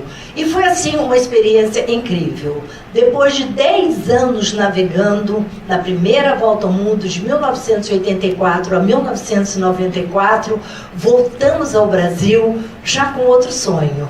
Wilfredo é economista, eu era professora de inglês, eu tinha um curso de inglês, mas nós não queríamos mais voltar para o nosso trabalho. E decidimos que nós queríamos viver no mar e do mar. E aí nós já saímos com um novo sonho, uma volta ao mundo, pela segunda vez, de 1997 a 2000, dessa vez com a nossa filha Cat, que nós a adotamos, uma menininha que veio mudar a nossa vida. E, lógico, passamos 3 anos navegando, de 97 a 2000, e voltamos ao Brasil outra vez com outro sonho. Nós vivemos sonhando, e sonhando, mas com os pés na terra, trazendo o planejamento, trazendo a organização e olhando sempre aquele sonho que nós queremos realizar. E foi assim que fomos a terceira volta ao mundo, de 2014 a 2016, e já eu sempre fui a única mulher a bordo. Já imaginou? Toda a minha tripulação é masculina, vivendo com filhos nessa última expedição de 2014, inclusive um neto, né? Sou mãe, avó, e assim já começamos nós, como navegadores, a ver uma grande mudança nesse nosso mundo. Começou na realidade na segunda expedição, em 2014, de 1998, quando nós paramos na ilha de Henderson e encontramos uma quantidade de plástico, algo que não devia estar lá, né? Todos esses anos a gente vem navegando, a gente vem andando pelas praias maravilhosas, águas, e de repente começamos a notar o plástico chegando. E foi chegando e foi aumentando. E 2015 foi realmente ali a virada da nossa vida. Foi quando nós paramos no atol de West Faiu, e uma praia de 100 metros, desembarcamos no sentido assim, Robinson Crusoe, vamos para a praia, um lugar maravilhoso. E chegamos lá e encontramos uma quantidade, principalmente de garrafa PET, numa praia de 100 metros, e recolhemos 10 sacos de lixo de 100 litros só de garrafa PET. Trouxemos para bordo, recolhemos esse material e conseguimos levar. Nós temos uma compactadora de lixo a bordo do nosso veleiro, que foi construído para essa expedição. Então nós compactamos todo esse lixo e levamos para a ilha de Guam, onde é uma base americana, e que conseguiu dar um processo aí de reciclagem desse material. E nós fizemos um vídeo que viralizou, e aí nós nos perguntamos também como nós vamos fazer, o que nós podemos fazer para mudar esse cenário, esse horror, na realidade, que nós estávamos vendo. Nos assustou. E foi aí que, voltando ao Brasil, nos reunimos com profissionais, com cientistas, com pessoas de mídia, para ver como nós podíamos fazer um legado para os nossos oceanos, que nos deram anos maravilhosos de navegar, encontrar lugares bonitos, mas que estavam com um pedido de socorro. Nós escutamos esse pedido dos oceanos, e foi assim que ali, junto com a nossa família e todas essas pessoas interessadas, nós criamos a Voz dos Oceanos, The Voice of the Oceans, para escutar o que os oceanos estão nos pedindo. Nos salvem, por favor, nos ajudem. Então, pouco a pouco, nós começamos então a trabalhar junto com a Voz dos Oceanos em uma nova expedição. Gente, já dei 3 voltas ao mundo e no momento estou na minha 4ª volta ao mundo. E as pessoas perguntam, mas você não cansa? Eu digo, não. A minha paixão hoje pelos oceanos é muito maior, junto com a minha família, do que até o nome Família Schirman. Tanto que nós abrimos a mão da família Schirman para sermos a voz dos oceanos. Eu hoje digo que eu sou a voz dos oceanos de corpo, alma e de coração. Então, nossa Voz dos Oceanos tem os pilares que trabalham na área de educação ambiental, da educação também trabalhamos na área científica e trabalhamos também na área de inovação. Quem conhece a gente conhece através da mídia, conhece através da comunicação, e temos usado isso intensamente para a gente poder, né, fazer cada vez mais uma conscientização das pessoas. E os lugares mais turísticos que nós passamos, Bahamas, Miami, Nova York, aqui vocês estão vendo lugares como Bahamas aí, a quantidade de plásticos é assustador. No momento, nós estamos na expedição na Indonésia, e eu vou dizer para vocês, confessar para vocês que eu estou assim, mais do que assustada. A quantidade está cada vez maior, está aumentando. Por mais que se façam leis, por mais que se façam barreiras nos rios para que esse plástico não vá parar nos oceanos, ainda não é o suficiente. a verdade é que nós temos que parar de utilizar principalmente os plásticos de uso único. Nós temos que nos conscientizar que temos que fazer pressão junto às autoridades. Como vocês estão vendo aí, o turismo sustentável é urgente. É mais do que urgente. Já era para ter começado em 1992, né, gente? Quem lembra, né, da Eco 92? Era aí que nós devíamos ter começado. Então, hoje são 13 milhões de toneladas de lixo plástico que caem nos nossos oceanos. É como se fosse, a cada minuto, um caminhão de lixo assim, ó, jogando lixo no mar. Né? Aí a pessoa eu moro em Goiânia, eu moro em Brasília, eu moro em São Paulo, o meu lixo não vai para o mar. Aí a gente brinca e diz assim, estudou geografia, todos os rios desaguam no... Né? Então aquela tampinha, aquele garrafa PET, aquele plástico da sua sacolinha, que por acaso não está bem administrado no lixão, sai pelo bueiro e onde ele vai parar? Lá no mar. Eu estou num ponto, vocês não têm ideia, que eu não posso mais comprar um tubo de pasta de dente, de shampoo, de nada. Porque eu estou cansada de catar e de ser agredida, literalmente, gente. Quando eu estou nadando por potes que passam de plásticos batendo no meu rosto. Então, a gente é obrigada a sair da água porque tem muito plástico nos lugares que a gente está indo e mergulhando e vendo essa horror. Mas, como navegadores, a gente vê a tempestade, em vez de gritar, né? Vamos gritar, socorro, não. Vamos enfrentar. Nós saímos para a ação.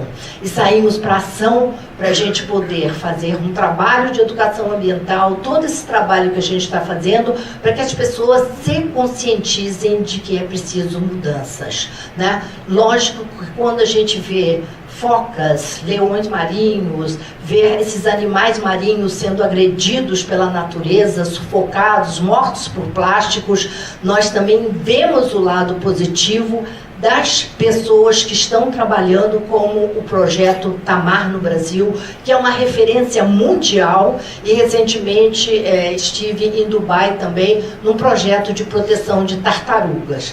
Então, gente, eu não sou cientista, mas o que eu tenho visto e que estamos trabalhando, inclusive, em projetos junto com a USP de São Paulo, tem mostrado para a gente essa urgência que nós precisamos de mudar os nossos hábitos diários. É tão simples, mas é tão difícil. É muito difícil. São pequenos hábitos. Quem é que leva todo dia a sua sacola retornável para o supermercado? Quem é que traz a sua garrafinha para poder encher num bebedouro em vez de comprar uma garrafa de água? Quem é que usa os seus talheres, leva junto de bambu para não ter que aceitar talheres plásticos? Então são pequenas ações que você vai, como diz o Matheus Solano, recusar, né? Recuse, pense. Será que eu vou precisar, hoje a indústria da moda, com esse lixão da moda, será que eu vou precisar comprar mais um par de tênis? Quantos pares de tênis você tem no seu armário? Quantos pares de sapato você tem? Será que você precisa de tudo isso? A gente só tem 2 pés, né? Então, vamos repensar a nossa... mulheres que consomem a maquiagem, o shampoo. Comecem a pensar o que você pode fazer para mudar você e as pessoas que estão ao seu redor. Como você pode fazer essa conscientização com as pessoas, né? Então, aqui eu vou passar para vocês um videozinho rapidinho que conta um pouco da nossa história. Pode passar, Lê? Obrigada.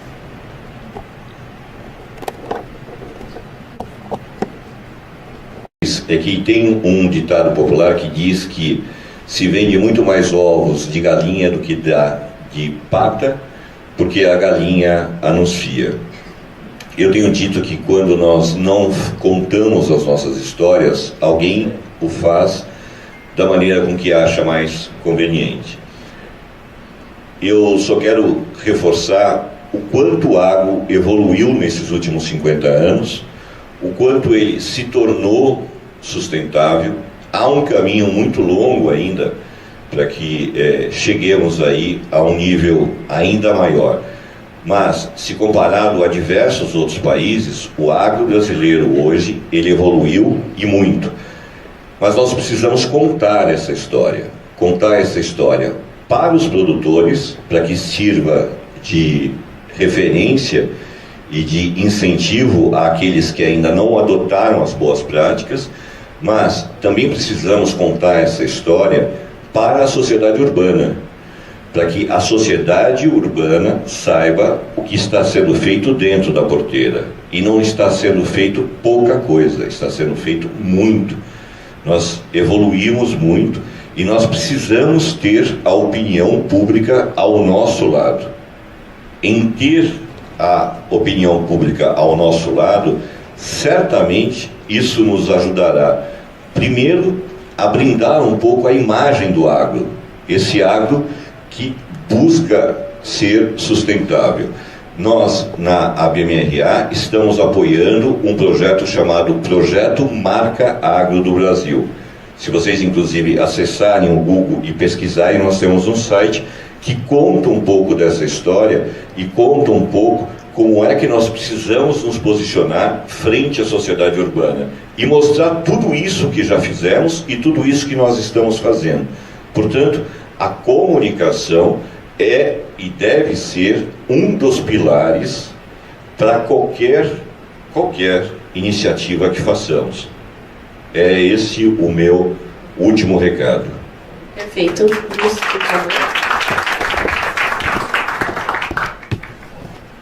Para finalizar, eu gostaria de fazer um breve comentário sobre o que o presidente Nicodemos trouxe da pesquisa, da conscientização, da consciência do produtor.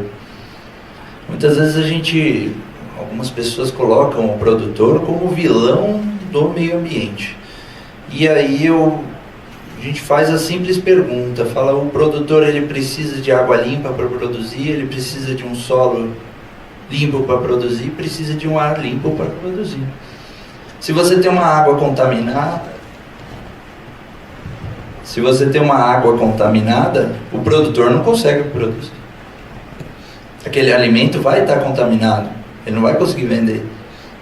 Então qual é o interesse? Ele não tem interesse econômico em causar danos ao meio ambiente. Não é sustentável para quem trabalha com o agro causar danos ao meio ambiente. O último do nosso censo demográfico, do IBGE, lá, o censo do agro, mostra que mais de 60% dos produtores não utilizam agrotóxico. E o Brasil é reconhecido como o grande vilão do agrotóxico, que mais utiliza os defensivos agrícolas. Então é uma reflexão sobre o básico o produtor ele precisa do meio ambiente sustentável, senão ele não consegue sobreviver e nós também não. É uma análise muito simples que precisamos divulgar ainda mais para a sociedade urbana, como o Nicodemos colocou. E a Secretaria de Agricultura, o secretário Guilherme Piai, junto de todos os outros secretários, o Marcos Penido, está aí representando muito bem o governador e esse secretariado. Ele assumiu a responsabilidade de passar nas faculdades para dar essa mensagem aos jovens. O programa AgroJovem é uma iniciativa. Quando eu entrei lá, o Guilherme Piai assumiu e falou, precisamos fazer para as próximas gerações. Nós vamos criar uma coordenação de transição energética, porque o agro precisa estar encabeçando essa transição. O uso do etanol, combustíveis renováveis. Então tudo isso é uma preocupação nossa da Secretaria de Agricultura. O FEAP também, o Fundo de Expansão do Agronegócio Paulista, ele tem também parte do recurso destinado à recuperação de áreas degradadas, a fundo perdido. Então o proprietário que quer restabelecer lá uma nascente, uma área devastada, ele vai lá e pega recurso para recuperar a área degradada. Então são essas e outras iniciativas que a Secretaria tem, focadas aí na questão da sustentabilidade, preocupadas com o meio ambiente. Do agro, eu acho que, eu tenho certeza, né, que todos os produtos ou todos os produtores, eles têm essa responsabilidade, como já foi dito aqui. O que é muito importante é que cada um de nós busquemos entender e conhecer como cada produto é produzido e o quão sustentável é aquele alimento que você está comprando, né? Então essa rastreabilidade ela é fundamental. E compartilhar informação, buscar essa informação correta, propagar essa informação. Por exemplo, na minha família eu tenho por volta de 40 pessoas pensando do meu lado. Do lado do meu marido, mais 40. Então eu já consigo divulgar para 80 pessoas, para essas 80 pessoas propagar para mais pessoas do hall de relacionamento dela. Eu faço parte, né, presidente da IWCA Brasil, nós somos em torno de 1.250 mulheres. Então eu propago para elas a sustentabilidade, ela vai propagar para mais mulheres ali do entorno. Também faço parte do Grupo Mulheres do Brasil, do Comitê Agronegócio. No Grupo Mulheres do Brasil nós estamos por volta de 130 mulheres no Brasil e mundo. Então, levando informações corretas para essas mulheres, elas vão propagar essas informações corretas. O governo, né, ele utilizando das suas ferramentas, propagar as informações corretas sobre o agronegócio do Brasil, apoiando projetos como esse da BMRA, para a marca agro do Brasil ser reconhecida. Então, tudo isso, né, todos nós que estamos aqui, nós temos essa responsabilidade de, a partir daqui, nós levarmos essa mensagem de sustentabilidade no Brasil, né? Que o Brasil é um país sustentável, o agro é sustentável, mas como nós vamos divulgar isso para que essas pessoas que não entendem ou não conhecem possam chegar, né, nesse ponto final de que tenho conhecimento, eu sei do que eu estou falando. Então nós contamos com todos vocês que estão aqui, e também, principalmente, né, Ricardo, com o governo também, para ajudar aí nessa divulgação. Obrigada, gente. No segundo seminário, Planeta Mulheres Sustentáveis, do secretário, vou falar aqui novamente secretário de Estado de Desenvolvimento Econômico, Jorge Lima, engenheiro mecânico, formado pela PUC em Minas Gerais em 1984, trabalhou na Sudecap e Vale, foi diretor executivo da Cushman Wakefield, desde 1995, presidente de grandes empresas, entre elas Senco Johnson Controls, ISS Service System, SMV Facilities, Senco Serviços Integrados, AGV Logística, BRF Latam, desde 1998 empresário com sociedade em diversas empresas, em diferentes segmentos, também conselheiro hoje de diversas grandes empresas. Em 2020 e 2021 foi secretário da Indústria, Comércio e Serviços e assessor especial do Ministério da Economia.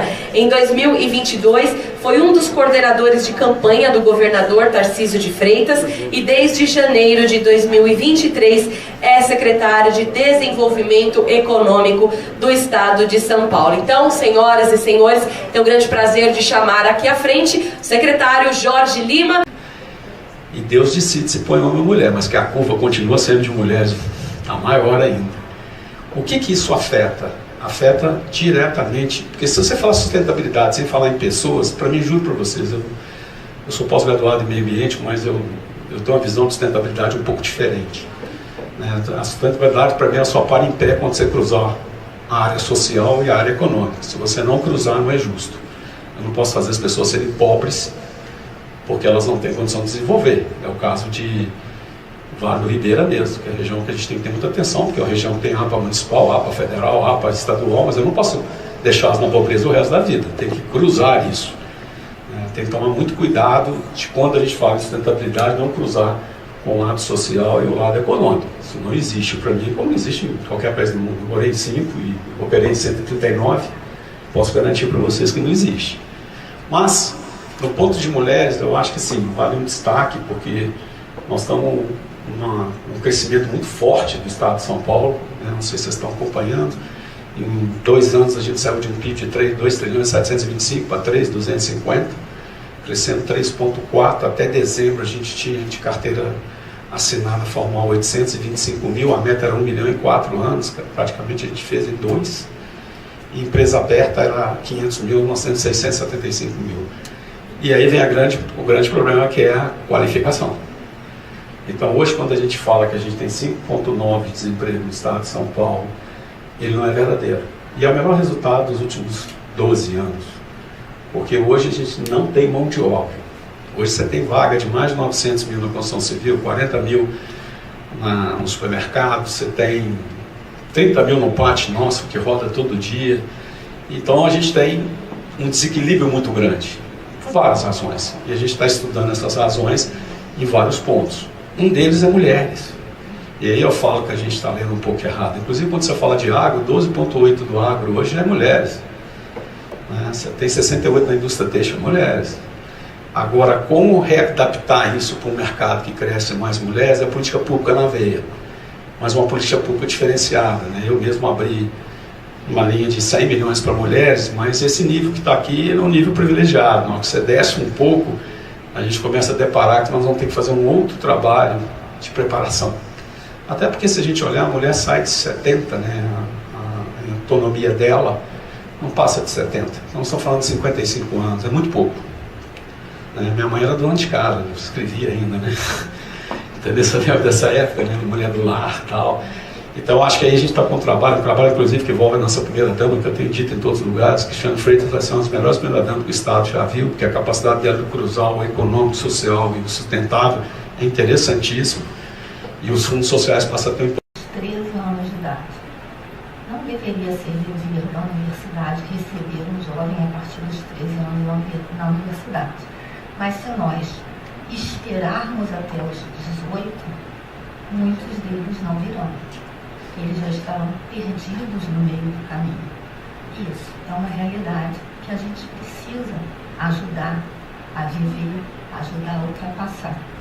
Por isso eles chegam aos 13, fazem colônias de férias, brincam pelos nossos pilotis, pelo campus, almoçam, tomam sorvete, são convidados a viver uma experiência de campus, porque Rio é um campus muito rico em termos de natureza e diversidade.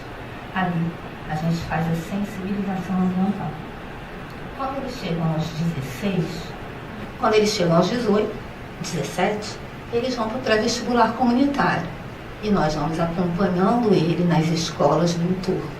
A Rocinha, maior favela da América Latina, está ali na nossa porta. O Vidigal do outro lado e o Parque da Cidade no meio. Eles participam. E a gente costuma sempre dizer que a juventude não quer estudar. Eu desconheço essa realidade. Alguns demoram 4 horas para chegar até a PUC. Depois mais 4 horas para voltar para casa. Eu tenho jovens que tocam piano maravilhosamente bem. Mas eles aprenderam com um pianinho que eles encontraram na lata de lixo. Aqueles brinquedinhos dos nossos filhos. E quando eles veem o piano pela primeira vez, eles tocam. É muito emocionante. Eu sempre me emociono quando falo. Meu filho não toca. Minha filha não toca. Mas eles tocam. É diferente a resiliência e a vontade de estar no mundo. Eles são chamados de vulneráveis. Eles não são vulneráveis. Eles foram vulnerabilizados por nós, como sociedade. Eles são chamados de pessoas de rua. Eles não são. Eles são pessoas em situação de rua, porque nós falhamos. Eu sou uma educadora. Eu me emociono com a educação. Sempre me emociono com a educação. E acredito muito no Papa Francisco. Acredito muito nessa ecologia integral.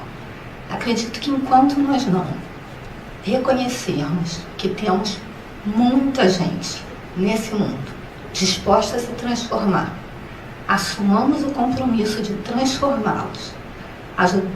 Enquanto nós não ajudarmos as mulheres a serem mães, a serem trabalhadoras, a serem vida potente e a se reconhecerem como aquelas que não são as que devem tomar conta de tudo, mas são parte de uma sociedade mais igualitária, não haverá sustentabilidade ambiental. Me desculpem, mas não haverá. porque é preciso que as pessoas se transformem. É preciso que a gente possa formar pessoas que entendam a necessidade de viver em um mundo melhor. Que não pensem o melhor para si, mas que pensem o melhor para o mundo. Que dividam aquilo que é deitar a cabeça no travesseiro e dizer foi bom para mim, e passem um tempo pensando foi bom para todos. Ser bom para todos requer algumas mudanças. Nos slides aqui, a gente, na PUC, acredita que é preciso levar a juventude a experienciar. É preciso experimentar. Eu vou passar uma série deles, não vou falar deles, mas eu queria que eles mostrassem ação.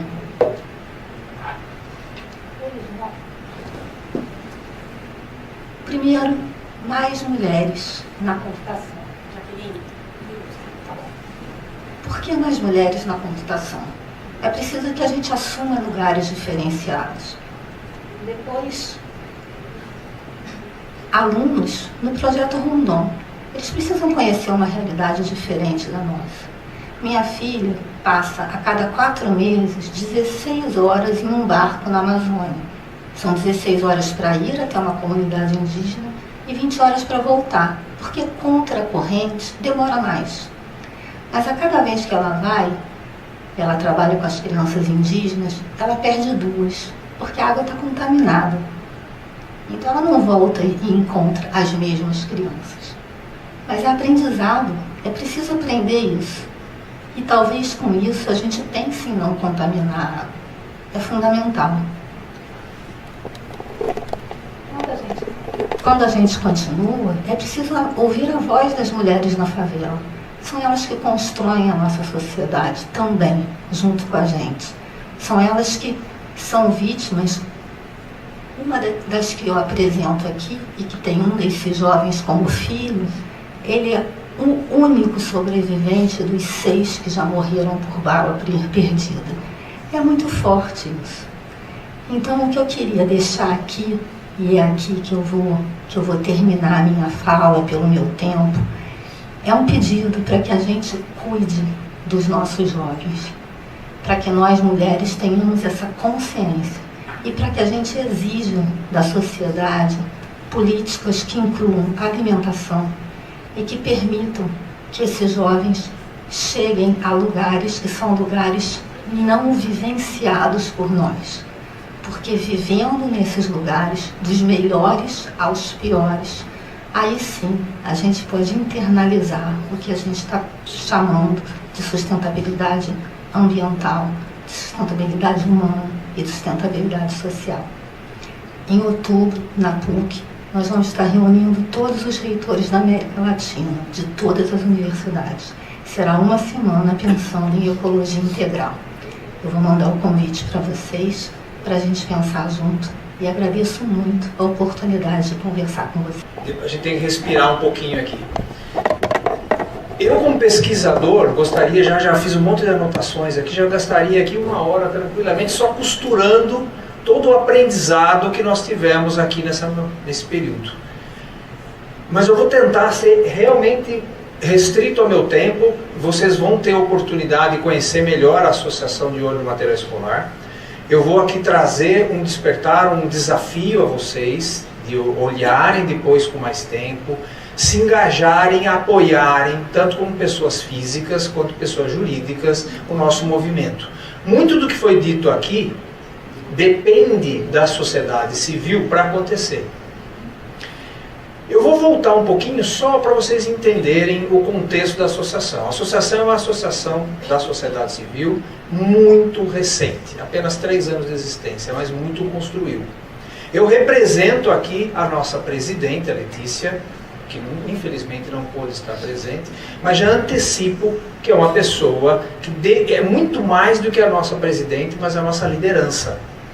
É um exemplo da mulher, né, dessa representatividade na força, na forma como ela alavanca a associação e tem conseguido produzir tanto e tão pouco tempo. A nossa associação é formada aproximadamente por 90% de mulheres. Em muitas reuniões eu sou o único homem. mas isso me orgulha muito, tem sido uma oportunidade fantástica.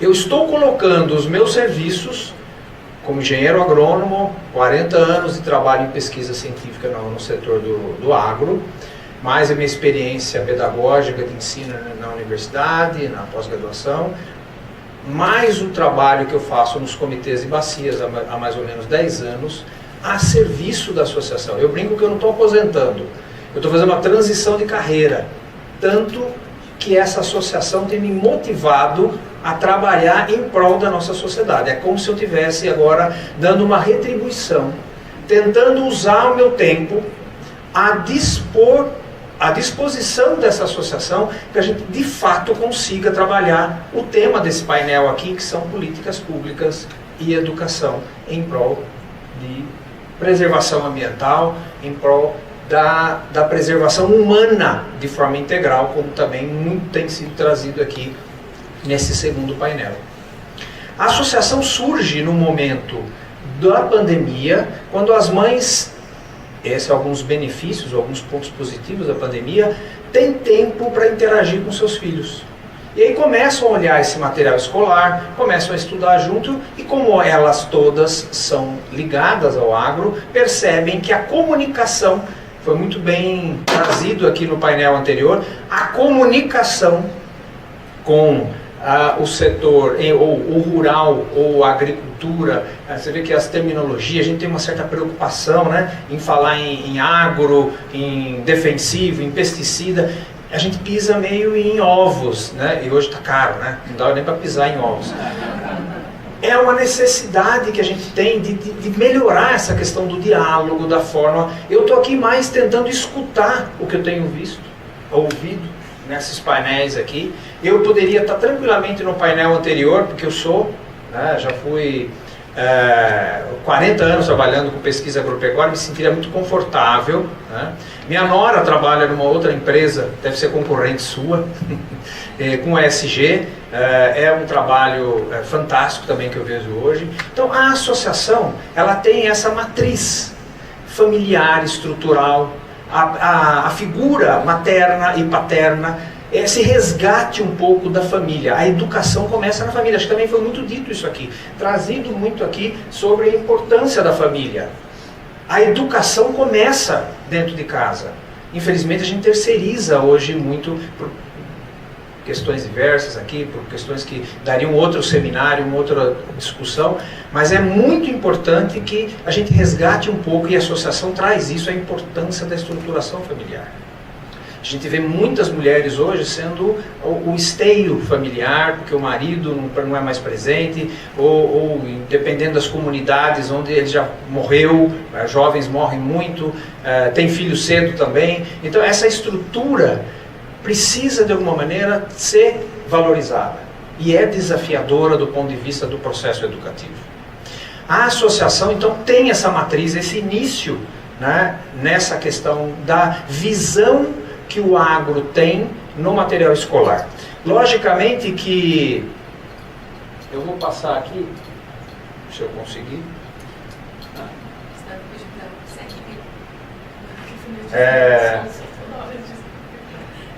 Puder só passar para ele próximo? Sim, se você quiser ir passando não vou. Eu não estou conseguindo aqui, mas é só mais para que as informações sejam passadas a vocês, mas eu vou depois pedir para que vocês olhem com carinho. Mas a associação hoje, ela tem então uma visão muito mais clara de que apenas a valorização dessa comunicação do agro no material escolar não é suficiente.